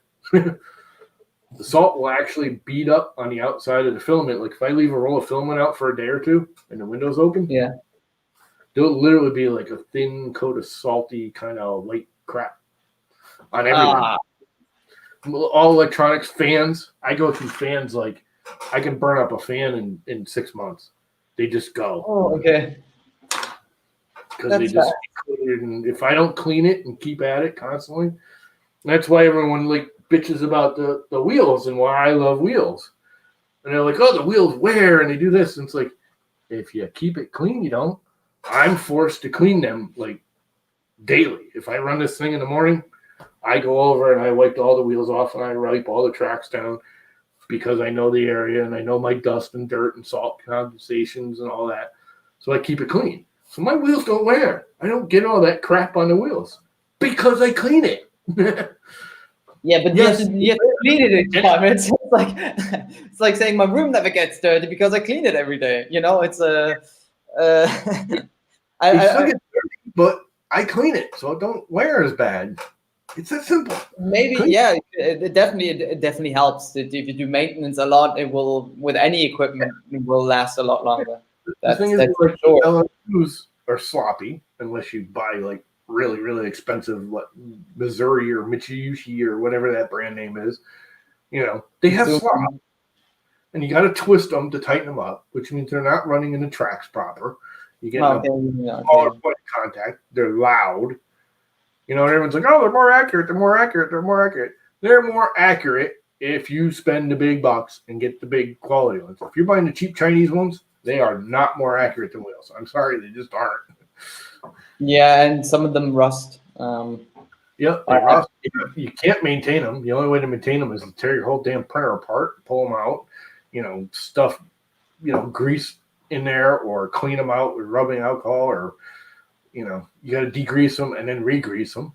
And after you degrease them, you actually should let them air dry for 24, 48 hours before you re-grease them, because otherwise degreaser's still stuck in all them tracks. Blah, blah, blah. Yeah, I got away from them. It comes a lot down to design choices you want to do. It's like wheels are more accessible, easier to swap out if something happens, and but they are still, like, for a mechanical system, less rigid, obviously. So it still works, and you even can put a direct drive extruder on it, and it still works. They work a lot better when they have just unidirectional forces happening to them. So if you do like a core XY, I wouldn't say you should choose but if you know how to do it, you can, because I have it. Yeah, but like the wheels, it's not the problem on the Y-axis, but on the X-axis. Because if you put that, like, a heavier stepper motor on there and like a direct drive extruder, it will, the wheels will experience like different forces in opposite directions when it accelerates and deaccelerates. So it's literally trying to pull the bearings like this on the wheels, and there's a way around it. You have to overextend your clamping force. And exactly. Yeah, you can't twist. You just can't. The only other thing you could do that would make it better is to use angled bearings. If you used angled bearings in a wheel, you'll smoke. And I don't know why people haven't come out with them, other than angled bearings are wicked expensive. You might as well go to linear rails for the price of the angled bearings.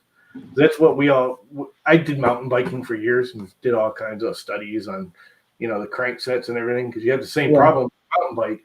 Everyone's using a standard wheel. Same with like rollerblades. Everyone's like, oh, the bearings are designed to take lateral forces. Well, yeah, temporarily. And very low forces as well. Well, like when you're in roller skates, they're actually designed to take like 200 or 300 pounds of linear force on top of it. Yeah, the radial force, the axial forces that happen on them, it's like 20, 40 newtons, something like that.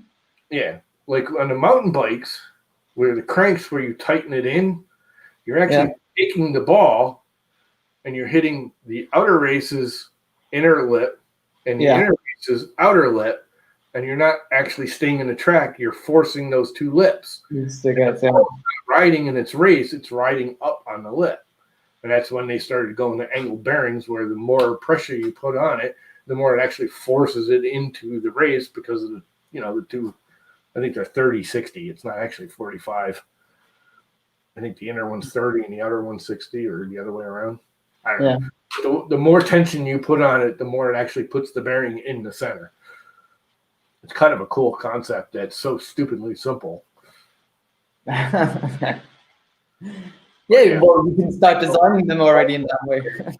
Huh? You can start designing them V wheels like that in the future then. I would love to. I would, I thought about it, and then I looked at angle bearings and that size and price, and the bearings like $12 a piece. Oh. And every wheel is 2 bearings. And I've got 2, 4, 6, 8, 10, 12, 14, 16, 18, 20, 22, 24, 26, 28 wheels on this thing. Okay. This is getting expensive.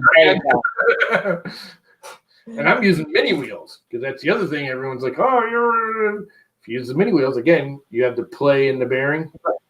The farther you get away from that center point of axis, the more the play expands, because of the whole, So if you use a mini wheel, the bearing isn't as strong. You're closer to that center of wobble. Yeah. You have less play. They don't last as long. The mini wheels do not last as long. They wear out faster. It's a smaller bearing. It's not as good, blah, blah, blah. But you have much less play in the mini wheel than you do in the big ones. Because they're like 5-6 millimeters in radius smaller. They're quite a bit smaller. So the play is smaller. Yeah, you have also less axial forces, radial forces happening on it. Which is what I did. This is all mini wheels. The whole system. The whole system is all mini wheels. And I've been running them 3 years now. And I've burned 2 of them. Oh, that's okay. That's actually decent. Yeah. Now, I don't print this, this isn't a print farm. I spend as much time dicking with it as I do actually printing with it.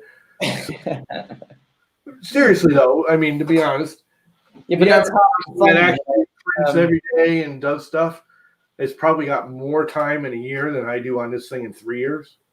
You know what I mean? Because I'm not. I built this to have fun building it. Yeah, great. I'm gonna slap this on it because it's actually working pretty decent right now. So it's getting there. You want to create new issues? I get that. Yeah. I do have a printer over here that the pumpkin, which is I've got absolutely like nearly perfect. And I'm originally gonna put this on it because hey, the pumpkin. But I mean, it even matches. God, it really should. Pumpkins belong to pumpkins, It's literally called the pumpkin. It's bright orange. Believe it or not, that used to be an ANET A12. It was an absolute nightmare. It was given to me. I can imagine that.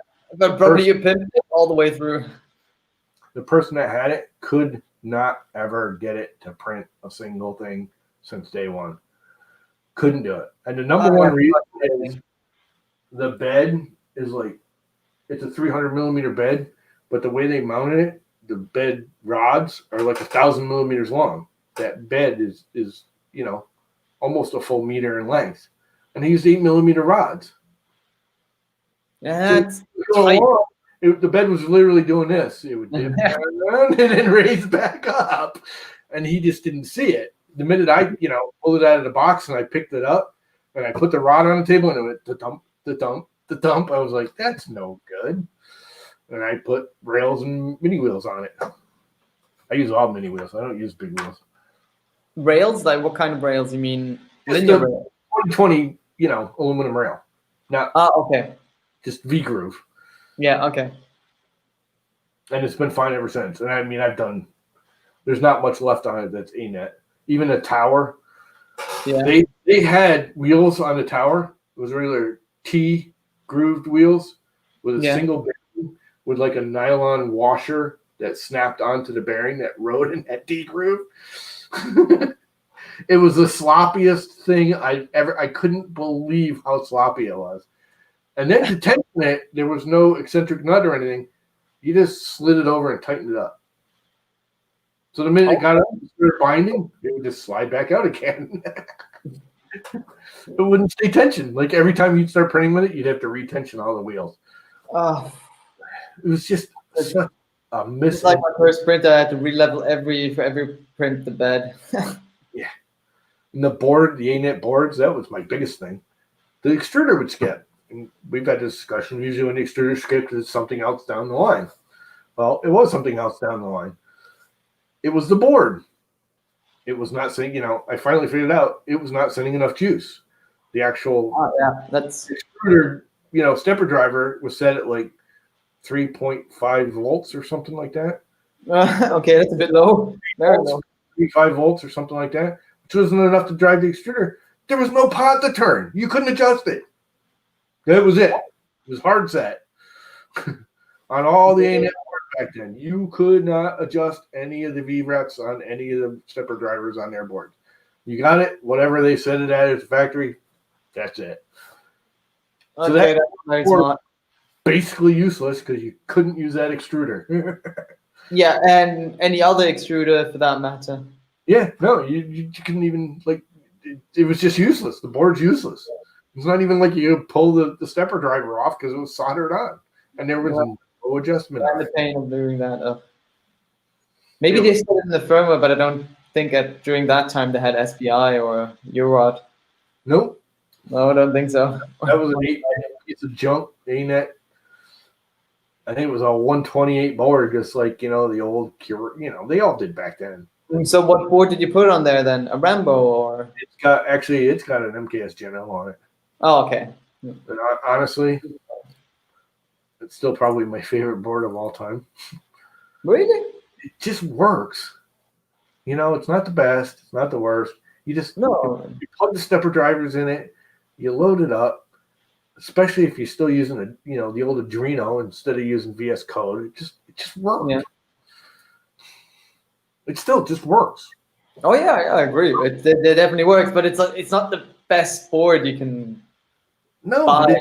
It's a decent board, no question about it. But I had a Duet on this thing and I got rid of it.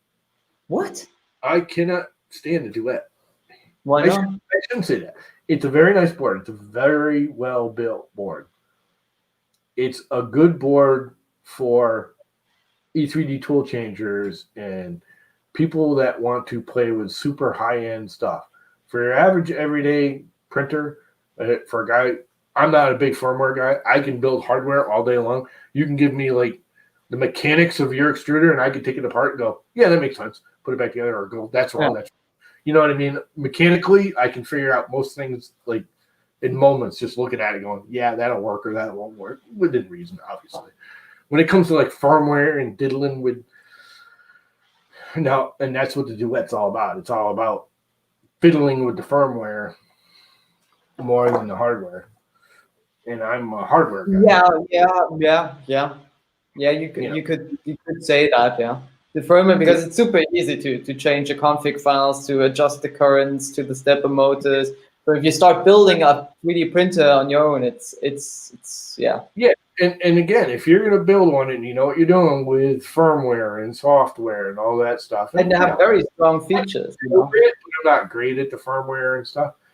It's just they have also quite good G codes like that, for instance, that you can adjust. Like if you have 3 Z screws, for instance, that it probes at 3 points and it levels the bed for you.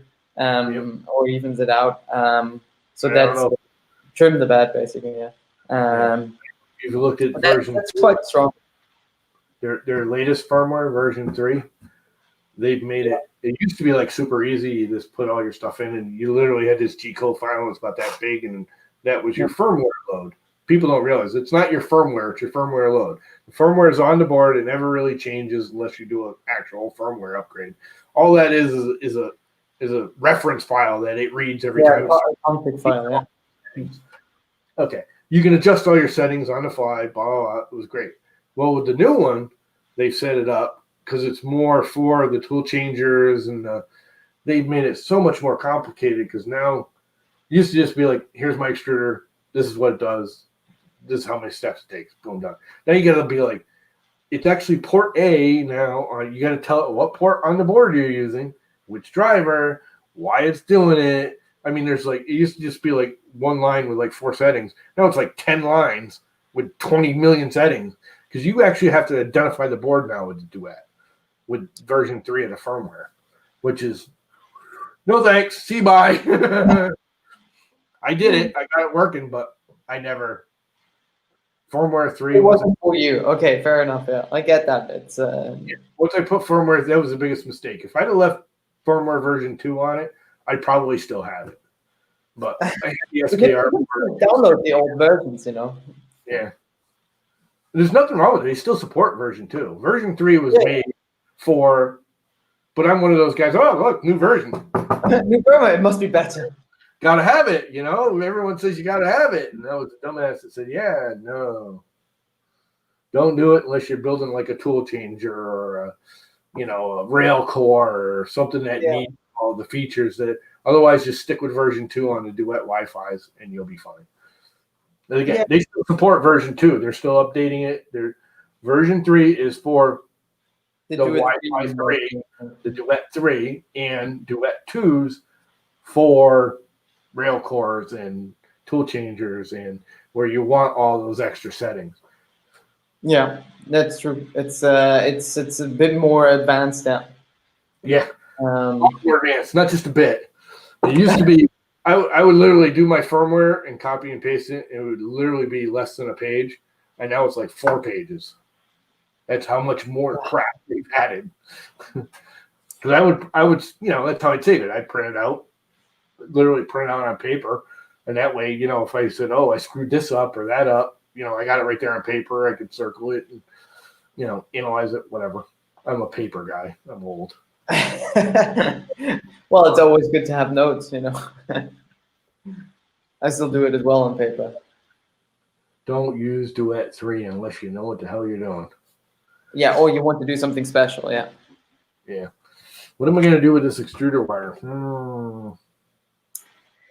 Wiring is a big art, I always say. Yeah, I mean, it is one of the most painful things to do. Well, what makes it more painful is I just did this about a month ago, but this is a little 6 mini plug pin on it, and I can't even just make a stupid jumper because I don't have anything to match that end of it. So I'm going to have to do snippety snips and wiry wires and soldering clampy things. But you see, I see Wiener 42 says here that he thinks that firmware is the easy part and hardware is the tough part. Yeah, no. It depends on the field you're coming from. So basically, some people actually enjoy a lot, basically say, "Oh, it would be really cool to have this and this," and they can program everything down to point, but then have some more issues implementing it mechanically.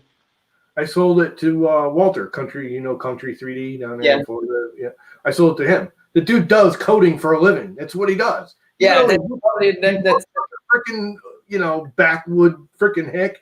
The dude is not stupid. He's actually pretty freaking smart. He's a coder. I mean, that's what he does for a living. So him to do that, he's like, this is freaking easy. What are you whining about? But then he's like, "Oh, why won't my freaking thing move? The bearing's binding up." I'm like, "I don't know, because the thing's going sideways. Can't you see that?" You know what I mean? He does, and crap he sees, I don't. I always say to build the perfect printer, you need a proper program coder and you need one mechanical engineer. These two combinations is something you can't go without designing a proper printer. Yep, you need both. You need both. Definitely. Yeah, so you do programming, so you get it. See, I don't, and I just never. It's not even that I can't do it because I can. I just don't have the patience for it. It's too much fiddle and play and fiddle and play. Coding can be so much fun, to be honest. I'm gonna fix it. I can see what's wrong with it. It's a physical thing. I look at it and go, "That's wrong." That's wrong. It's the same thing for coding. If you want into code and like your code is written nicely, you have the same approach as you do as a mechanical engineer. It's like it's literally the same thing. You iterate through your code. You know? Dan has too much junk. Wow. Dan, DB Dan, he's having this weekend. You should come hang out.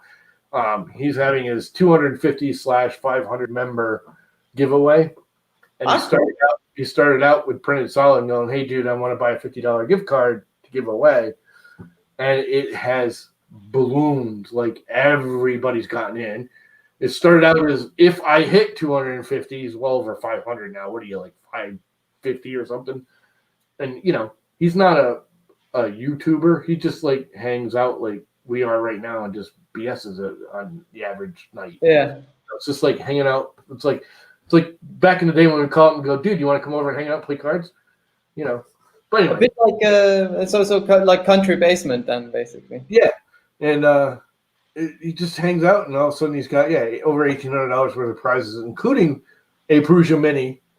And the guy gave him the Prusa Mini. This isn't from Prusa. Some dude said, "Here, why don't you give away a Prusa Mini? I'll buy a Prusa Mini to give away on your giveaway." Dan's like, "Oh, that's cool." And the guy's like, "Oh, don't you have one?" And Dan's like, "No." And he goes, "Well, how can you give away a Prusa Mini if you don't have one? Bought him one." Oh, yeah. Yeah, the Prusa went missing in the mail. No, that's cool. That's what's awesome about this community, you know? It's like everyone is just like so happy. It's like, okay, you don't have, I do have. Here you go. Yeah. You know what I mean? I have this. You want it. I don't want it. I've sent Dan stuff. I mean, just junk I had laying around. He'll use it. If he doesn't use it, he'll pass it on to the next guy. Yeah. Yeah, there's like also like old stepper motors I have where I say like, it would be nice if someone needs like a stepper motor. It's like, yeah, here you go. Just take it off my hands because I can't use it currently. Dan will take all the stepper motors you can give him. I always wanted. Yeah, if you want to have some stepper motors, then you can have them. I've got quite a few lying around, just playing with them and working out which one works the best. Yeah, I'm gonna get one that like, I don't know. You get so many stepper motors that the frame is stepper motors, if that makes sense. It's like going everywhere, moving everything. Well, they have already 4 screws and there's 4 threads inside, so you can connect them to anything. Belt running monstrosity that just, you know, moves the bed back. But it takes like 20 motors to do it. Oh, I've got loads of motors here. Yeah, it's never gonna skip. All the sizes. It is not gonna skip. That for one thing, it's never gonna get a layer shift on this printer because it's got 20. No, it will definitely bend everything apart, but yeah. Yeah, it'll bend it. Yeah. Anyway, on that note, is there anything last thing you want to go over? I suppose we should probably. Yeah, we should. Like, we're on quite a while now already, and almost 2 hours. So no, like if someone has still questions about anything 3D printing related or the OmniaDrop, you're welcome to ask them. One last shot. Anybody want to jump in and hang out and chat? You want to hang out for another half hour and just chat with people? Yeah, I can do that. Yeah. I don't know if you. I mean, it's got to be getting late where you are. What time is it? Yeah, it's fine. It's fine. Anybody want to jump in? I'm gonna just take a 5-minute break or something, get something to drink, and then I will be back and can answer some more questions if someone has some. I mean, we weren't even answering questions. We got to the point where we were just BSing there at the end of the last half hour. Anybody want to jump in? There's the StreamYard link. Jump in. Yeah. Go get a drink. I will do so then. Yeah, jump in, Dan, if you can. Are you at work? He's probably still at work. Fair enough.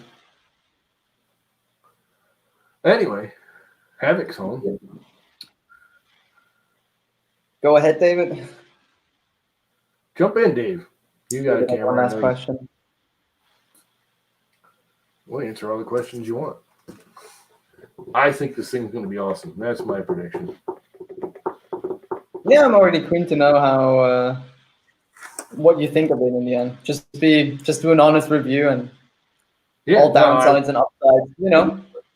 Although I never did with the Chimera, I never did my final. Because I always do a I think it's cool.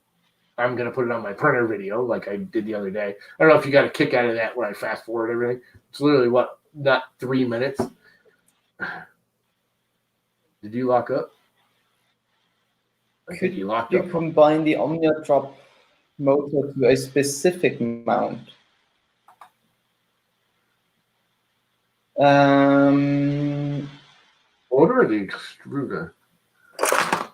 What do you mean? I'm not quite sure. The ring emitter will be back in stock on the 10th of November. The 24-volt version, they're going to be back in November. I had that was a big issue I had because the supply I had before, I tried to restock and they sent me, not the quality I expected to pass on basically or sell.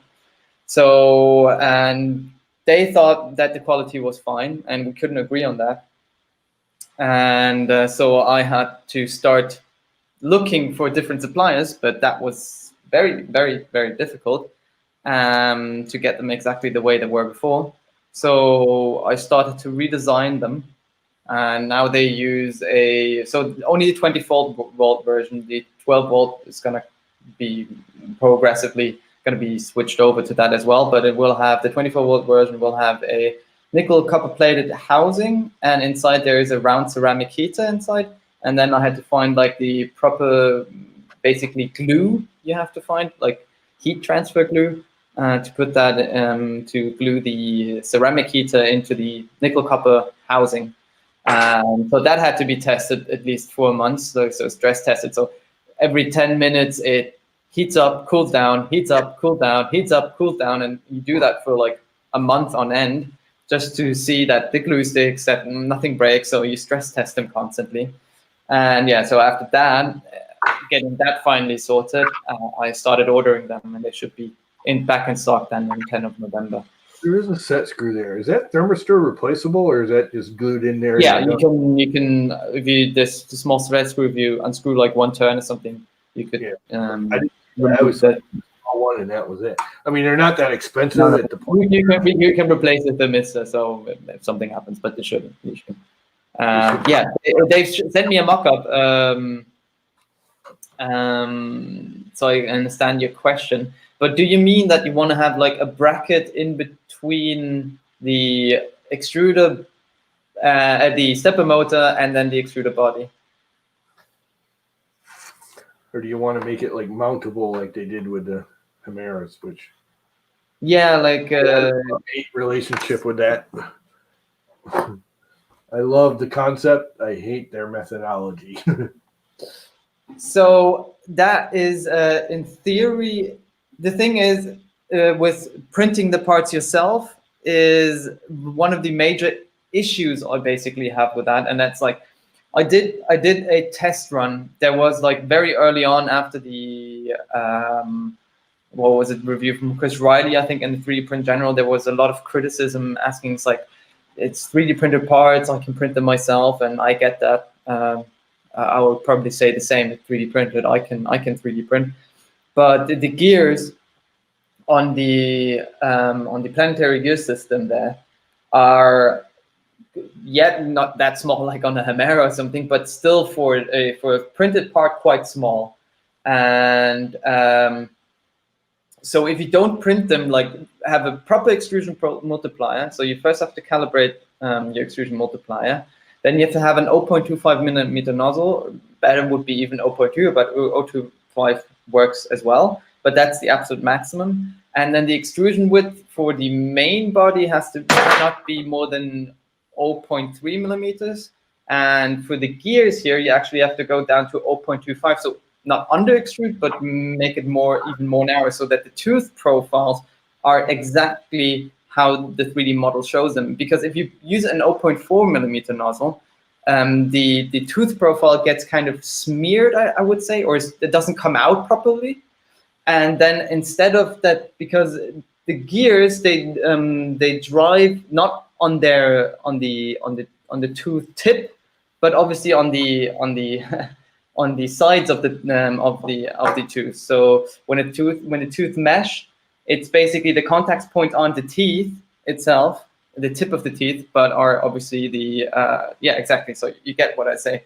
And if you use an 0.4 millimeter nozzle, you push basically, they drive off the tips, and after like some of them, like a month or so, they start breaking. And so, but generally speaking, after the 3D print general review, I said, okay, well, give people a chance. You know, it's you're not a special person. Other people can 3D print as well, and it's written on the website and stuff like that. So there were like 3 or 4 people who were quite adamant, saying, I want to have the hardware kit only. And I was like, listen, it's not going to be a lot cheaper. It's not going to be a lot cheaper for you because I don't charge a lot for the 3D printed parts, but okay, fair enough, here you go. And then they got that and started printing them. And I think it was 4, I'm not going to lie, but I think it was 4 people. 4 or 6, never mind. So at least one guy had no issues whatsoever. He said, I literally listened to what I said to him, like, listen, extrusion multiplier is important, 0.25 millimeter nozzle, well calibrated, PETG should be used, and the gears here, you can use PETG if you really want to, but if you can and get a sample somewhere, get IGUS 150, which is like a special filament for gears. So he did all that, and he had said, like, yeah, it was a very good experience doing so. And then I had one of those 4 customers who started having issues, and it was like over email, and it was very difficult to find the faults. And like, I was like, are you sure you did it that way? Yes, you did it. And then it turns out after a while, and then the gears started breaking. I was like, the gears started breaking. That sounds a bit weird. Are you sure you used an 0.25 millimeter nozzle? And he was like, no, but like an 0.4, it came out just perfect, just as an 0.25. And I was like, no, it doesn't. It looks from the surface like it's the same, but it's not the same. Trust me. That's what I worked for the whole time and tried to figure out how can you print teeth and they last for a while. And so I reprinted him all the parts, and he started reassembling them, and it started working out again. But the effort I had to put into, and the email contacts I had with him, and the time I had to spend with him was just like a lot. And if I get that, like, from a lot of people, I cannot handle anymore the load on that. So if I use the bare bone kit, if someone talks to me and tells me, listen, I know what I'm doing, and I'm basically not going to bother you too much with everything, then fine, I'll sell you a hardware kit. But just know that what you're getting into is not that like a straightforward path. No. So yeah, so that's why I avoided and never released a hardware kit, because it's just too much time I would have to spend on, because then you have to also like help. I had to help that person. Then you end up with more costs because just servicing. It's and yeah, and the problem is I had to help him, then also help him with his slicer profiles, which I think it's like it goes a bit above and beyond what I'm trying to achieve. I like helping people, and I always try to help them, regardless, even if something goes wrong down the road. But it's just a lot of effort helping someone from a distance calibrate his slicer profiles to get everything right, you know. He prints you a pumpkin too. That's all scary. I mean, come on. Exactly. Buy it for the pumpkin. Buy it for the pumpkin. Exactly. Actually, you're putting more effort into it. It's what, $10 less or something? Yeah, it's for the 3D printed parts. I charge in total $10, 10 euros. So it's a bit more than, so 11. Pumpkin version, yeah, because I was gonna say the pumpkin was $10 cheaper than the 10 euros cheaper. Yeah, but that's because it's a special. All the specials will be discounted. That's my point. You're putting more effort into it to make it. You know, it's time and energy and effort, design. Yeah, but I love doing it, so I don't mind it, and I want to give some people like an opportunity to get maybe something at some point a bit of a cheaper OmniaDrop. How long did you work at E3D? It was only a 6-week internship back in 2015. So one small, nah, it's not funny, but like an interesting anecdote was my very first printer, by the way. I asked you before and how much you paid for it, because I paid for my very first printer 900 euros. And it was a lot of money, and I was a student back then. And as a student, you don't have a lot of money, as you can imagine. And on every other week or so, I bet on soccer in Germany, like 5 games or something, just for fun. And we watch it then with friends, you know, and have a bit of a laugh, and then drinking some beers and watching the game. And you put like €5 down, do some crazy bets here, basically. And I wanted to have a printer back in 2013, end of 2013, because that's when it popped up, and I had some business ideas, and I needed, you know, a machine to do prototypes. And the funny part is that I told myself, listen, you're not going to buy yourself a 3D printer until you win that money, the 900 euros. But if you bet only €5, it's very difficult to get 900 euros out. So the odds are quite big. And literally, my mom told me, listen, maybe you just have to, you know, save up over a period of 1 year. And each time when you save those €5, you might end buy this 3D printer. I was like, no. I'm going to win that money. And literally 2 weeks later, the first time I bet again, I told my mom, I'm going to win this money. I put €5 down and I won exactly 900 euros. So I could buy my first 3D printer back then. And that's how I got my first 3D printer then. And and then a year later, I had to do for my studies, I had to do an internship. And then I asked Sanjay from E3D, wrote to him and then asked him, could I do an internship with you guys, you know, because I'm into 3D printing, you know, they were up and coming company. And they said, yeah, sure. And it turns out I was then their first intern back then. They still have a video of me on their channel, on their YouTube channel. You scroll all the way back to 2015. You're gonna see. All the way back.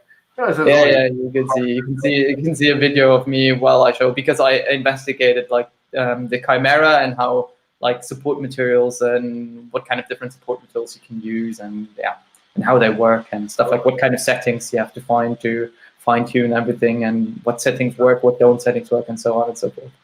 That went on for only 6 weeks. Cover, Dave? It's just, can you post a new cover? I'm assuming it's just the little pumpkin cover. Yeah, I can do that. I can upload the file. So basically, it's super easy to print. It just print like the first 0.7, 0.8, I think, 0.6. No, I have to check up. First layers in your orange, and then you just do a filament switch, and then you load in the black one, so it covers it up, and you have then the eyes in the back. Yeah, so it's quite easy to print, and it's really fast to print. It is cool. I mean, it's just cute. Yeah. Yeah, the next one is going to be a Christmas version. Oh, you're not going to do a turkey? You don't really. No, that's I'm going to be.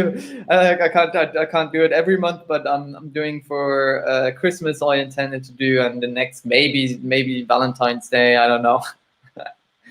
I'm not sure if I'm actually going to do Valentine's Day. Maybe Easter again, and then so on. Summer solstice. I really want to do a summer solstice one, because I want a sun. It's going to be quite fun to do. Do one of the old hippie suns with the wavy. Yeah, exactly. A bunny. A bunny, yeah. I'm going to do that for Easter, definitely.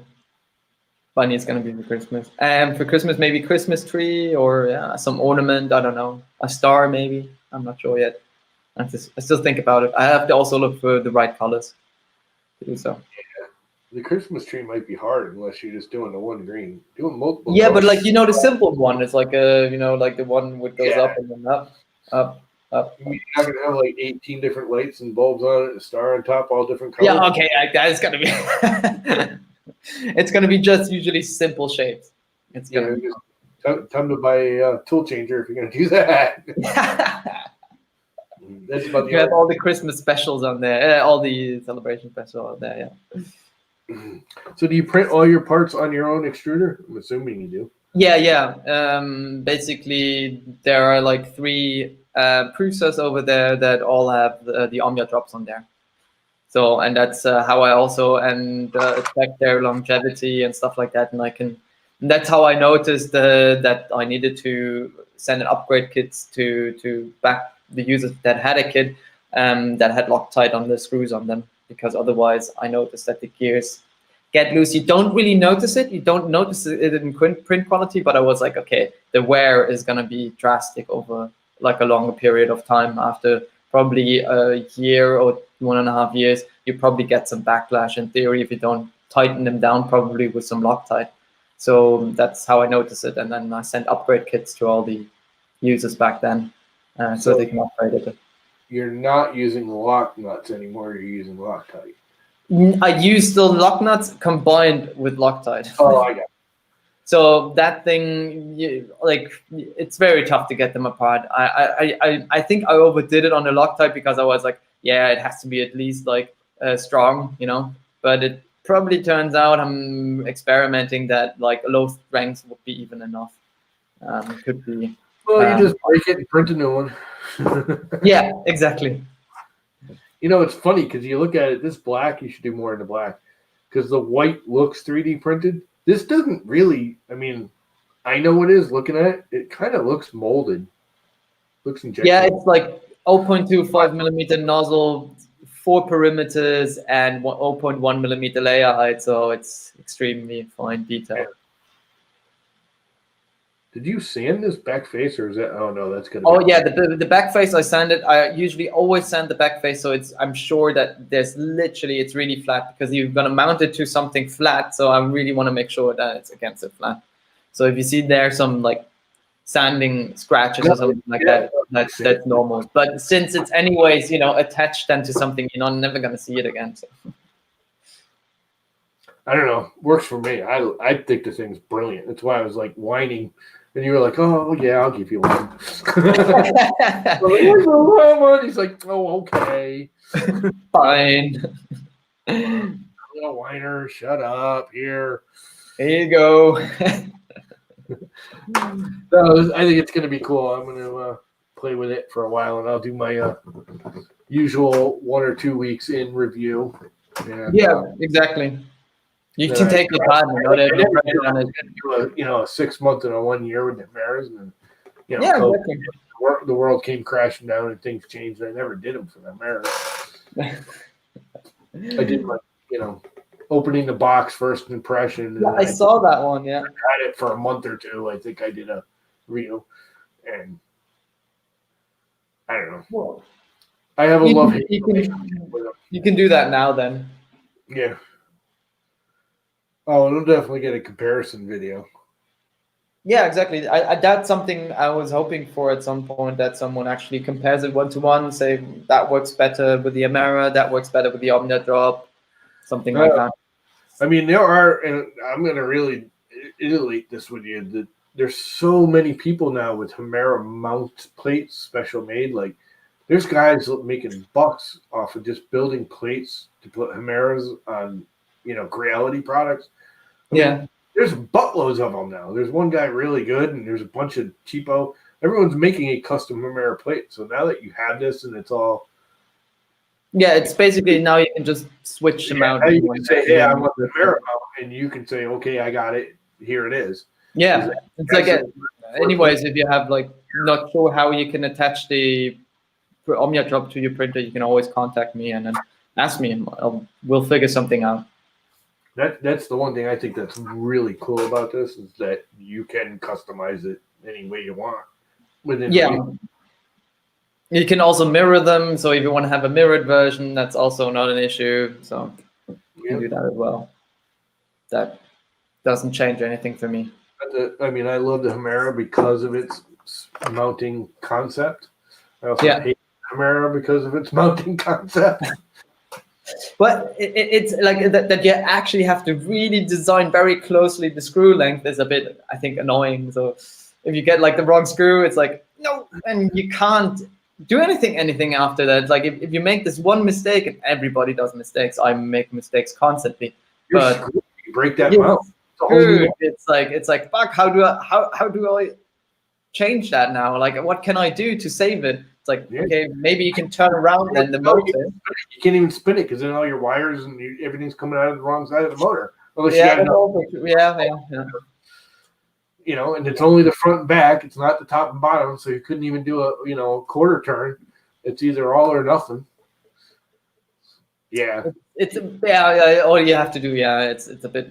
Yeah. I mean, I know it's strong enough, but it still makes me a little nervous that all that weight is hanging on those little itty bitty fingers on that motor.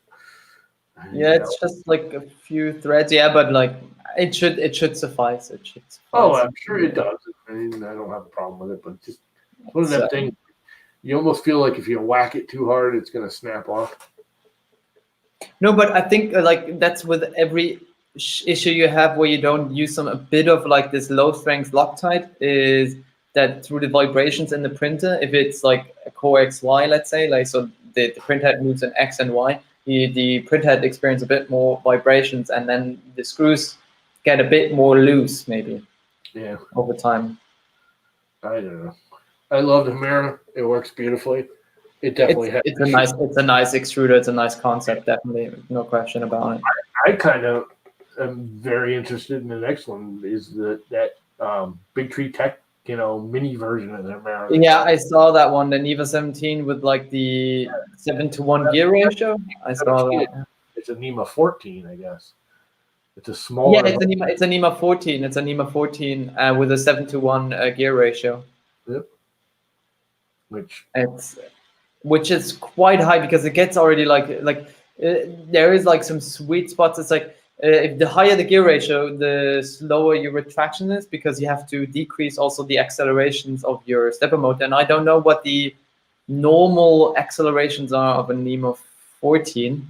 I'm not quite sure. Are they the same as a NEMA 17? I think NEMA 17 you can roughly say if you mount like the thread, like the drive, like the drill drive gear system or the drive shaft or the hop gears directly onto the shaft of the stepper motor, you can go up to like 9,000, 10,000 millimeters per second squared in acceleration, which makes it really fast, nice to track. But the higher the gear ratio, the lower, obviously, you have to divide those 10,000 by the number of the gear ratio. So at like, let's say 7:1, you have like then 10 divided by 7. It's like, yeah. I saw that. I was one of the first people that saw that. I called that right out when I got my Hemera because Filament Frenzy broke his like right out the bat with the mount on Hemera because he used too long of a screw, or actually I think he used too thin of a mount, so the screw ended up being too long. The screw hits the case before it actually starts tightening. Yeah, snaps that whole mount right off. And people don't realize it's like I saw that. I was like, man, you're gonna bottom the screw out and break that. It is a bit like the idea is really nice, but like if you do like it's not very forgiving sometimes. I have the feeling it's. It's literally a washer thickness. You can put a freaking washer behind the head, and that'll cure the whole problem. You just have to, I literally sat there when I figured, I saw that. I said, that's going to bottom out. So I put it in there and went, is it hitting or is it not? And literally like went in there with a like little pointed tweezer thing and wiggled the nut and go, okay, that's hitting. I got to put a washer in there. So it doesn't hit. Get a little more space because you don't. It's literally 2 turns and that's all you get a bite of. Yeah, a bit more. That's it. That's all you get. If you go 2 1/4 turns, you're bottoming out. Yeah, but like Dave, I don't think you have long enough. The depth I don't think is long enough, like to get like inserts into the NEMA 17 stepper motor. I think like designing it in such a way that you can actually cut in threads. They're not going to be deeper also. So, but they probably would survive a bit more. Yeah, there's other ways they could have done it. Yeah, probably. I mean, the best way, honestly, would have been to reverse it and use a flat or a square-headed bolt that you slide the bolt into the motor with the stud coming out and then tighten the nut onto it. Yeah, but then you're limited also in the length of the thread, That means if you want to have a thicker plate, then you can get a bolt any length you want, as long as it's a square-headed bolt. That's the problem. Okay. I see what you mean. Yeah. Okay. Yeah. You know, so if your bolts, maybe they can still make those. Why not? You know. Yeah, I just don't know why someone hasn't come up and done that. Other than the only thing I could think of is the bolt would actually be, you know, with the head welded onto the shaft that, you know, manufactured would be too weak. It's actually weaker than the threaded structure. You know, Yeah. the ball head onto the, you know, has to be turned onto the shaft. Most screws and bolts are you know, formed and they're not actually cut. Yeah. People don't realize when you make a bolt, they don't cut. They actually squeeze the steel. Yeah, I know. Threads, and people don't realize that it's not cut. There's no shaving. No, they're not cut. They're they take a big ass piece of metal, and they have these 3 rollers that come in and clamp down on it super tight, and they just keep clamping, and the metal expands away from it and twist it out. And it's easier that way to manufacture. That method. I mean, they do it under heat, obviously, and it forms it. To the form. I have a feeling that joint between the head and the shaft, doing that kind of threading, would make that joint weak. That would actually be weaker than a regular bolt head is, because the head's so thin. It's also but it's difficult. You could, like with a CNC machine, cut maybe some screw heads into that shape. You could potentially, I think. Yeah, exactly. That's a big problem. Keep it under $100 thing, as you well know. Yeah, that's a problem. Like except if you do like 1,000 or 20,000 of those, then it would get cheaper. But then someone who invests that kind of money then really people need to adopt it. You know. Yeah. The question is, why should a single private person take that risk? You know. Well, again, it is E3D. It's not like, you know. Yeah, there are quite a few. They're not a small company anymore. No, not E3D themselves, but I'm not sure that E3D will change that system anytime soon.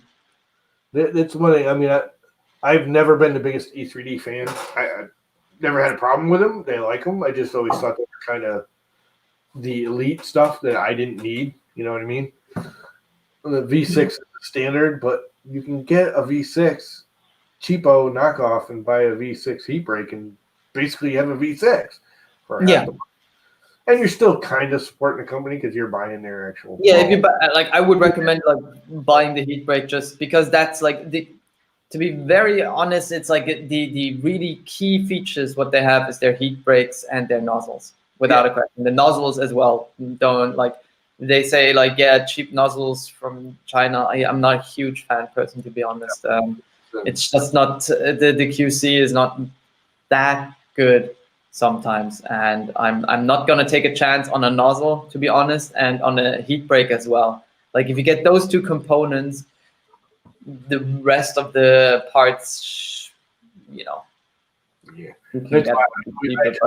Swiss. I've had the E3D nozzle X. They actually gave me one, and they were handing out like test units at Earth of the nozzle X, saying here, try it. And I guess they changed a little since then, but so I had a couple of those that they were handing out. I've had a whole bunch of different ones, and I always end up going back to the Micro Swisses because they just work. They're not the most expensive, they're not cheap, they're usually $20, but once I put it on there, I never have to touch it. It just works. I get the loaded tool steel. If you use regular tool steel, it sticks. If you get the coating, I mean, all it is fancy chrome. They make a big deal. It's freaking fancy chroming. I mean, I know there's more. But tool steel has In all reality, it's fancy chrome. They chrome the damn thing, and then it don't stick no more. Yes, there's more to it than that. There's science, chemical compounds. It's freaking chroming the nozzle. Could be, like they're not gonna tell their secret, probably, but no. But I mean, they all do. I mean, the nozzle X. Again, the big thing is not the actual nozzle; it's the coating on it. Same with the Slice Engineering, which I never quite understood, to be honest. Like to be very honest. No, because like if you code it, like I think it's tungsten carbide, if I'm not completely wrong. It's like I know the German coating name. It's WS. It's like disulfide. And it's like I looked it up, and it says like because I started coating nozzles as well as a side project, and it's one of the slipperiest materials known to man. One manufacturer told me. And I was like, okay, that's cool. And then I asked VDDs, like, is that material also on the threads? And they were like, yeah, it's like obviously coated. I wanted to make sure. I already thought because you put that in a chamber and it's a kind of like they heat up then the nozzles and everything, and then it's being coated with that material. But the threads is coated then in the slipperiest material known to man, and you try to hot tighten that into a like heater block against a heat break. And it's like you're putting lubricant against the thread, so it should release more easily. So actually, and here's where it's going to get weird. Because I've done so much mechanical crap, it actually makes it so you can tighten it more. Threads bind, and if you're using a proper torque, like if you're doing a torque wrench on a car, you have to grease the threads on your heads or use a lubricant on the heads. Otherwise, the dry metal to metal will pre-torque. It actually won't tighten before the torque is reached because its surface, it needs to be slippery or else all those threads won't slide together. They start resisting and get. But like at these torques, isn't it like something you still end up. But if you like, it's like ice. For me, it's like it's all in my head. It's like ice skating. I like if you put a lubricant between metal and the ice, it's not literally that you glide on the ice, but that the metal heats up the water, which is then lubricant, and you glide on it.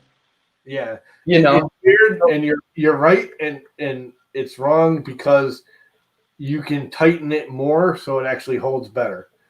Because it's slippery, all those surface areas that are meeting and mashing together now slip more, so you can actually apply more pressure to them at the same torque rating. So when you put a torque wrench on it, a dry bolt won't actually get as tight surface to surface meeting at the same torque as a lubricated thread. In other words, the actual two meeting faces, you're basically bolting two meeting faces together for the threading. If you lubricate the threads, the clamping force is actually higher, so it holds the same. Okay, I never knew that. I never heard it. I'm gonna actually Google that then afterwards. Yeah, no. Check that out because I never heard of that before. Because for me, if you want you to have like a good proper fit, you have to like rough up the surface and get some friction again. And so basically, in a macro or a micro level, these little grooves interlock into each other, like pushed into the grooves inside. So that's in my head how I. Yeah, but I learned this when I was building dragsters back in the day. I used to dry bolt all my heads together, and the guy's like, no, you want to lubricate it. And he showed me, because he had a clamping pressure unit, and he showed that when I clamped my head down with the 20 bolts or whatever, he had a little metery thing that told me how tight my head was to my, block. And he showed me I was literally like a quarter of a millimeter away from the block more than if I did it with the grease, because they bind. The screws bind, and when you're using a torque wrench, if they bind, the torque wrench says, okay, I'm at torque. But they actually haven't clamped as tight. It's weird. Okay. You're right, it can back out easier, but because you're clamping it more, you still end up with the same holding force. You've just clamped it more in the first place. So okay, I'm going to check that up. Boiler, I think on my side on that question. And I don't understand it 100%, but it's like because you're lubricating it, they slip more, so you can apply more pressure. So, yeah, it can back out more, but you've applied more pressure, so it holds tighter because the threads are all bound now tighter because you've applied more force, which is weird. Okay, I never heard of that before, so I'm gonna check that definitely up. because that's actually One of the interesting. things that people don't realize about Loctite actually lubricates your threads as you're putting them together, and then dries and locks them together. Loctite's like when you first put it on, you slide it together. It's lubricated. Yeah, well, not yeah. Depends. Like depends on what kind of Loctite, because you have pre-coated. Pre-coated are basically just dried paint with microcapsule inside, with basically the just glue inside. The voids. That's all Loctite really does, is encapsulate the voids between the threads. So there's a larger contact point. Yeah, it's basically like Loctite is basically just glue, fancy glue that dries without with air presence. Well, but you're not stretching the metal; you're actually clamping it in the first place. You can literally not be in full contact of the two faces if you don't lubricate.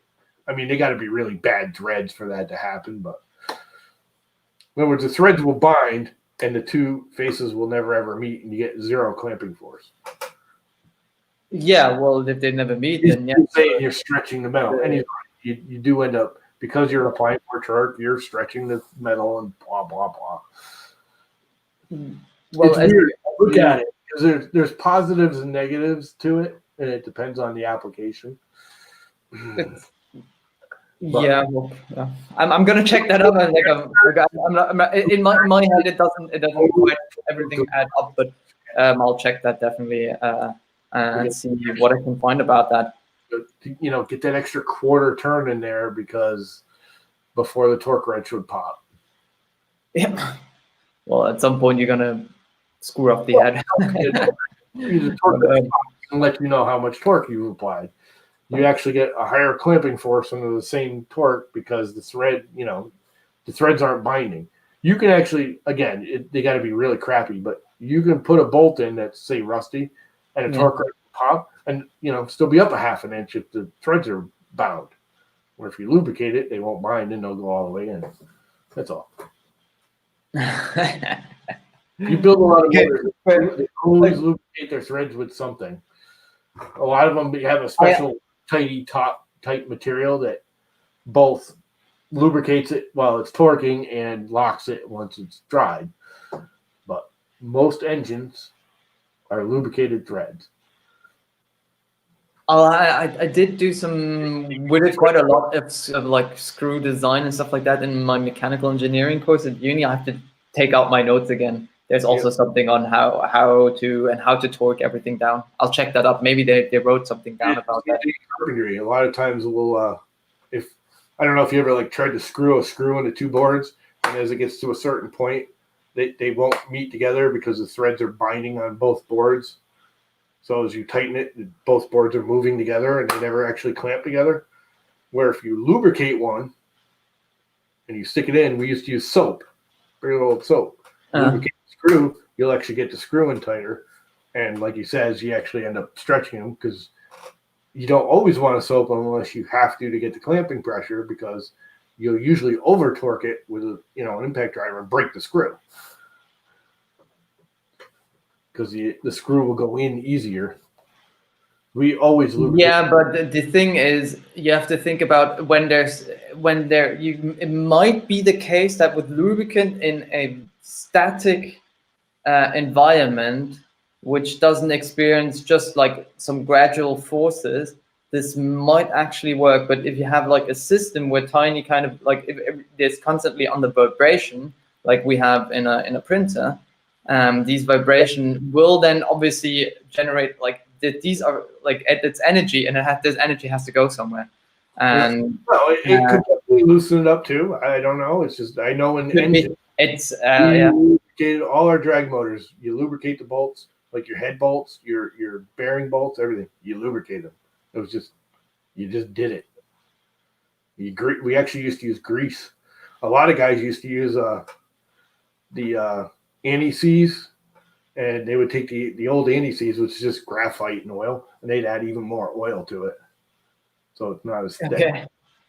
I don't know. Have you ever used anti-seize? No. It's freaking graphite and oil mixed together. Again, there's more to it than that, but that's the general concept. The general idea, yeah. it makes it so when you bolt two things together, like in a motor, they generally end up rusting and locking together. Oh, okay, yeah, basically, yeah. Graphite and oil not only let them tighten together, but there's a layer of separation between the two. So even if they start rusting, you go and take a torque wrench on that 20 years from now, it'll pop right out. It'll come right undone. Okay. I'll check that out. I will look into that and like what kind of what lubrication does to screwing on bolts and stuff like that. To get them to torque properly. Built lots of motors. Not that one there, Buttram. I built shitloads of motors back in the day. I used to drag race. Oh, fair enough. Like a combustion engine motors, then yeah. But they have bigger screws and stuff like that on there. Yeah, I mean they really don't. I mean they just put more in there. 4-bolt mains and 2-bolt mains, and everything just becomes more or bigger.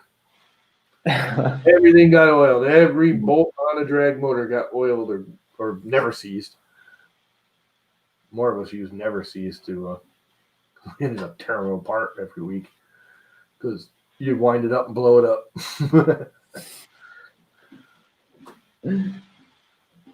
Cool. Yep. So I'm gonna be probably off now. There's definitely advantages and disadvantages. Too. Like you're stretching a bolt, so because you're applying more clamping force on a higher under the same torque, you can stretch the bolt when it becomes a hole. You'd probably get that crap more than I do. All I know is oil the bolt. It goes together, it clamps tighter. Because the threads. Well, I'm gonna look at maybe do some experiments if that actually if I can find something about it, I will check that out. No, I agree on stuff like a printer where one you're not torquing it to 1,000,000 pounds like you do on a car, that you could actually end up with backing out easier with the lubricant because you don't need to increase the clamping force. You're not trying to, you're just trying to hold it together. You're not trying to fight, 500 horsepower of torque every time an explosion goes off inside the cylinder. Whatever. I mean, I'm exaggerating the forces, but you know what I mean? You're just holding two things together. You're not fighting another force trying to break them apart. But anyway. I will do, Dan. Thanks for dropping by the way. No problem. Come on, Buttram, jump in here. Tell me all about it. Yeah, I know you've built one. Well, I have to go anyways now. I have to eat something because I'm getting hungry. Haven't eaten all night. Actually, did you build a bunch of diesel motors or something there, Buttram? Miss Buttram. Boiler Ram.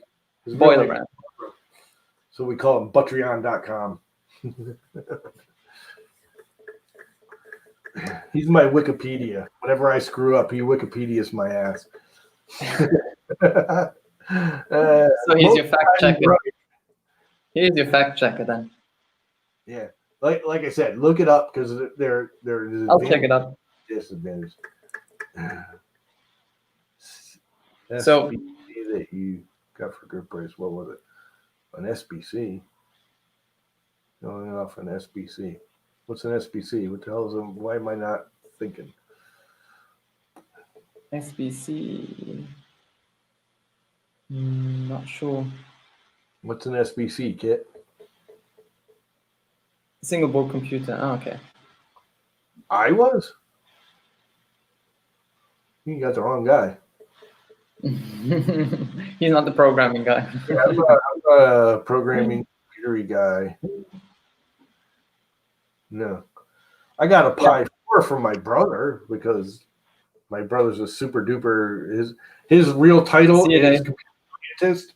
That is his title. He is a computer scientist.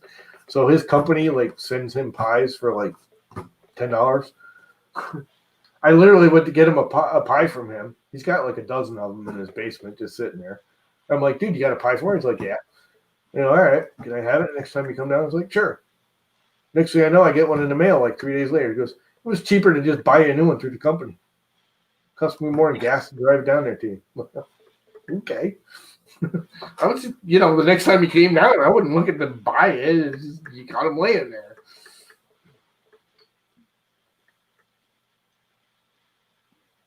We were. Not sure. I don't think I was. Not I mean, sure. I have guys. Those guys were talking about it. It wasn't me. But I don't play with little mini computers. I have no clue. I'm looking at that Pi 4. I wanted the Pi 4 to put like the Atari and Sega hacks on and all the video game. You can put the little turn into a video game unit from do all the nostalgic old Pong games and stuff. And I've yet to figure out how to even do it. That's how clueless I am. I don't play with little computer boards much. So before I'm actually leaving, does someone still have like questions or something like that? Anything 3D printing related you wanted to have answered? Maybe you, Tom, as well? No, I think we're pretty good. I just got to wire it up. That's the only. I was going to do it today, and I'm just not. Today was enough confusion with my mother and everything, and I'm just not in the mood. Yeah. I might actually later, but I'm just not in the mood right now. I do want to get it on there. I kind of want to do it, but it's going to be super fast once I just do it. I think it's like the hardest part. 3 hours of work, like 3 hours. I think you have to put into that. Into like in total, maybe. I don't know. No, I just got to snip all the wires. I actually have a fan that that's already set. It's exactly the same thing. I think it's even the same damn brand. So I could just use that. It's one less wire I got to make. Well, do you have a crimp connector? Like, so do like, okay, fair enough. It's all JST on that. Okay. The only different is my the heater. I have XT30 on. Yeah. Okay. Which the wires on that heater are kind of tiny. I just noticed that. What do you mean? Well, most of them are like super thick insulation on them. Yeah, like you shouldn't, like for the newer ones, there's gonna be no issues whatsoever. But like with the older ring heaters, you cannot you shouldn't bend too much the wires which are closest to the ring heater. You know what I mean? Because if you touch it, you can feel it. There's like a hard wire, a solid wire that comes out of the heater, the ring heater, and then it's welded onto a stranded wire. And that welded connection is not the best thing in the world. It works most of the time, but some of the time, if you're a really unlucky person and they can snap it literally off. Like if you're not, you don't have to be gentle, but if you're a bit rougher and you bend it too many times, it's gonna break. Yeah, well, usually it should move. So hopefully you're not going to keep on bending it back and forth, back and forth, back and forth. Like this? Let's see if he's right. How many times will it take? So 1, 2, 3, 4. Let's see how long it lasts. Yeah, the hardest part for me is going to be figuring out how I want to wire the motor, and the rest of it's simple. I just did this like a month ago, not even. So it's rinse and repeat for you, basically. Yeah, I've gotten pretty damn good at crimping on them stupid JST. It's one of the important things to learn if you have a 3D printer. Get some proper crimping tools, and because you're gonna be, if you change something on your printer, you're gonna need it. Yeah. You're gonna need it. This is one of my old ones. You can tell because I cheated, because I did the old. I used to buy the ones with the pigtails already on it, and just do a little soldering joint and be done with it. How many bends does it take? Good question. I can spare one at some point and gonna try it out, but I think no. What? Like if you bend it like back and forth really hard, 10 times, solid core wires. Yeah, if you use like for instance the weld is like if you really like bend the weld like this at an 90-degree angle and push them together, then you basically break. Then you can actually like snap off the weld if you really wanted to. If you solid core wires with any solid core wires, what is it, like 5 to 10 bend, something like that. He's referring to a stupid ad of the Tootsie Roll. I don't know if you have it over there. Fair enough. Okay. There's an ad of. Yeah, I actually saw. Yeah, I know that one actually. A Tootsie Roll. How many bends does it take, Mr. Owl? Yeah. 1, 2, 3. Then he bites it. I actually, even me as a German, I saw that one. Have you? I know that one. I wasn't sure if that was a U.S. only or a worldwide one. I know Tootsie Rolls are pretty much everywhere. Yeah, we have them here as well in Germany. In some stores, not all of them. You have to really start looking for them. Anyway, on that note. Well, thanks, Tom, for inviting me. No problem. Thanks for having a quick chat. And we're gonna stay in contact. And yeah, if anybody wants to ask questions, just go on the website. There's an email address. Just write there an email, and I'll respond to you. Cool. Thanks for being here. Thanks, Tom. We're gonna head out. Yeah. Well, bye, everyone. And end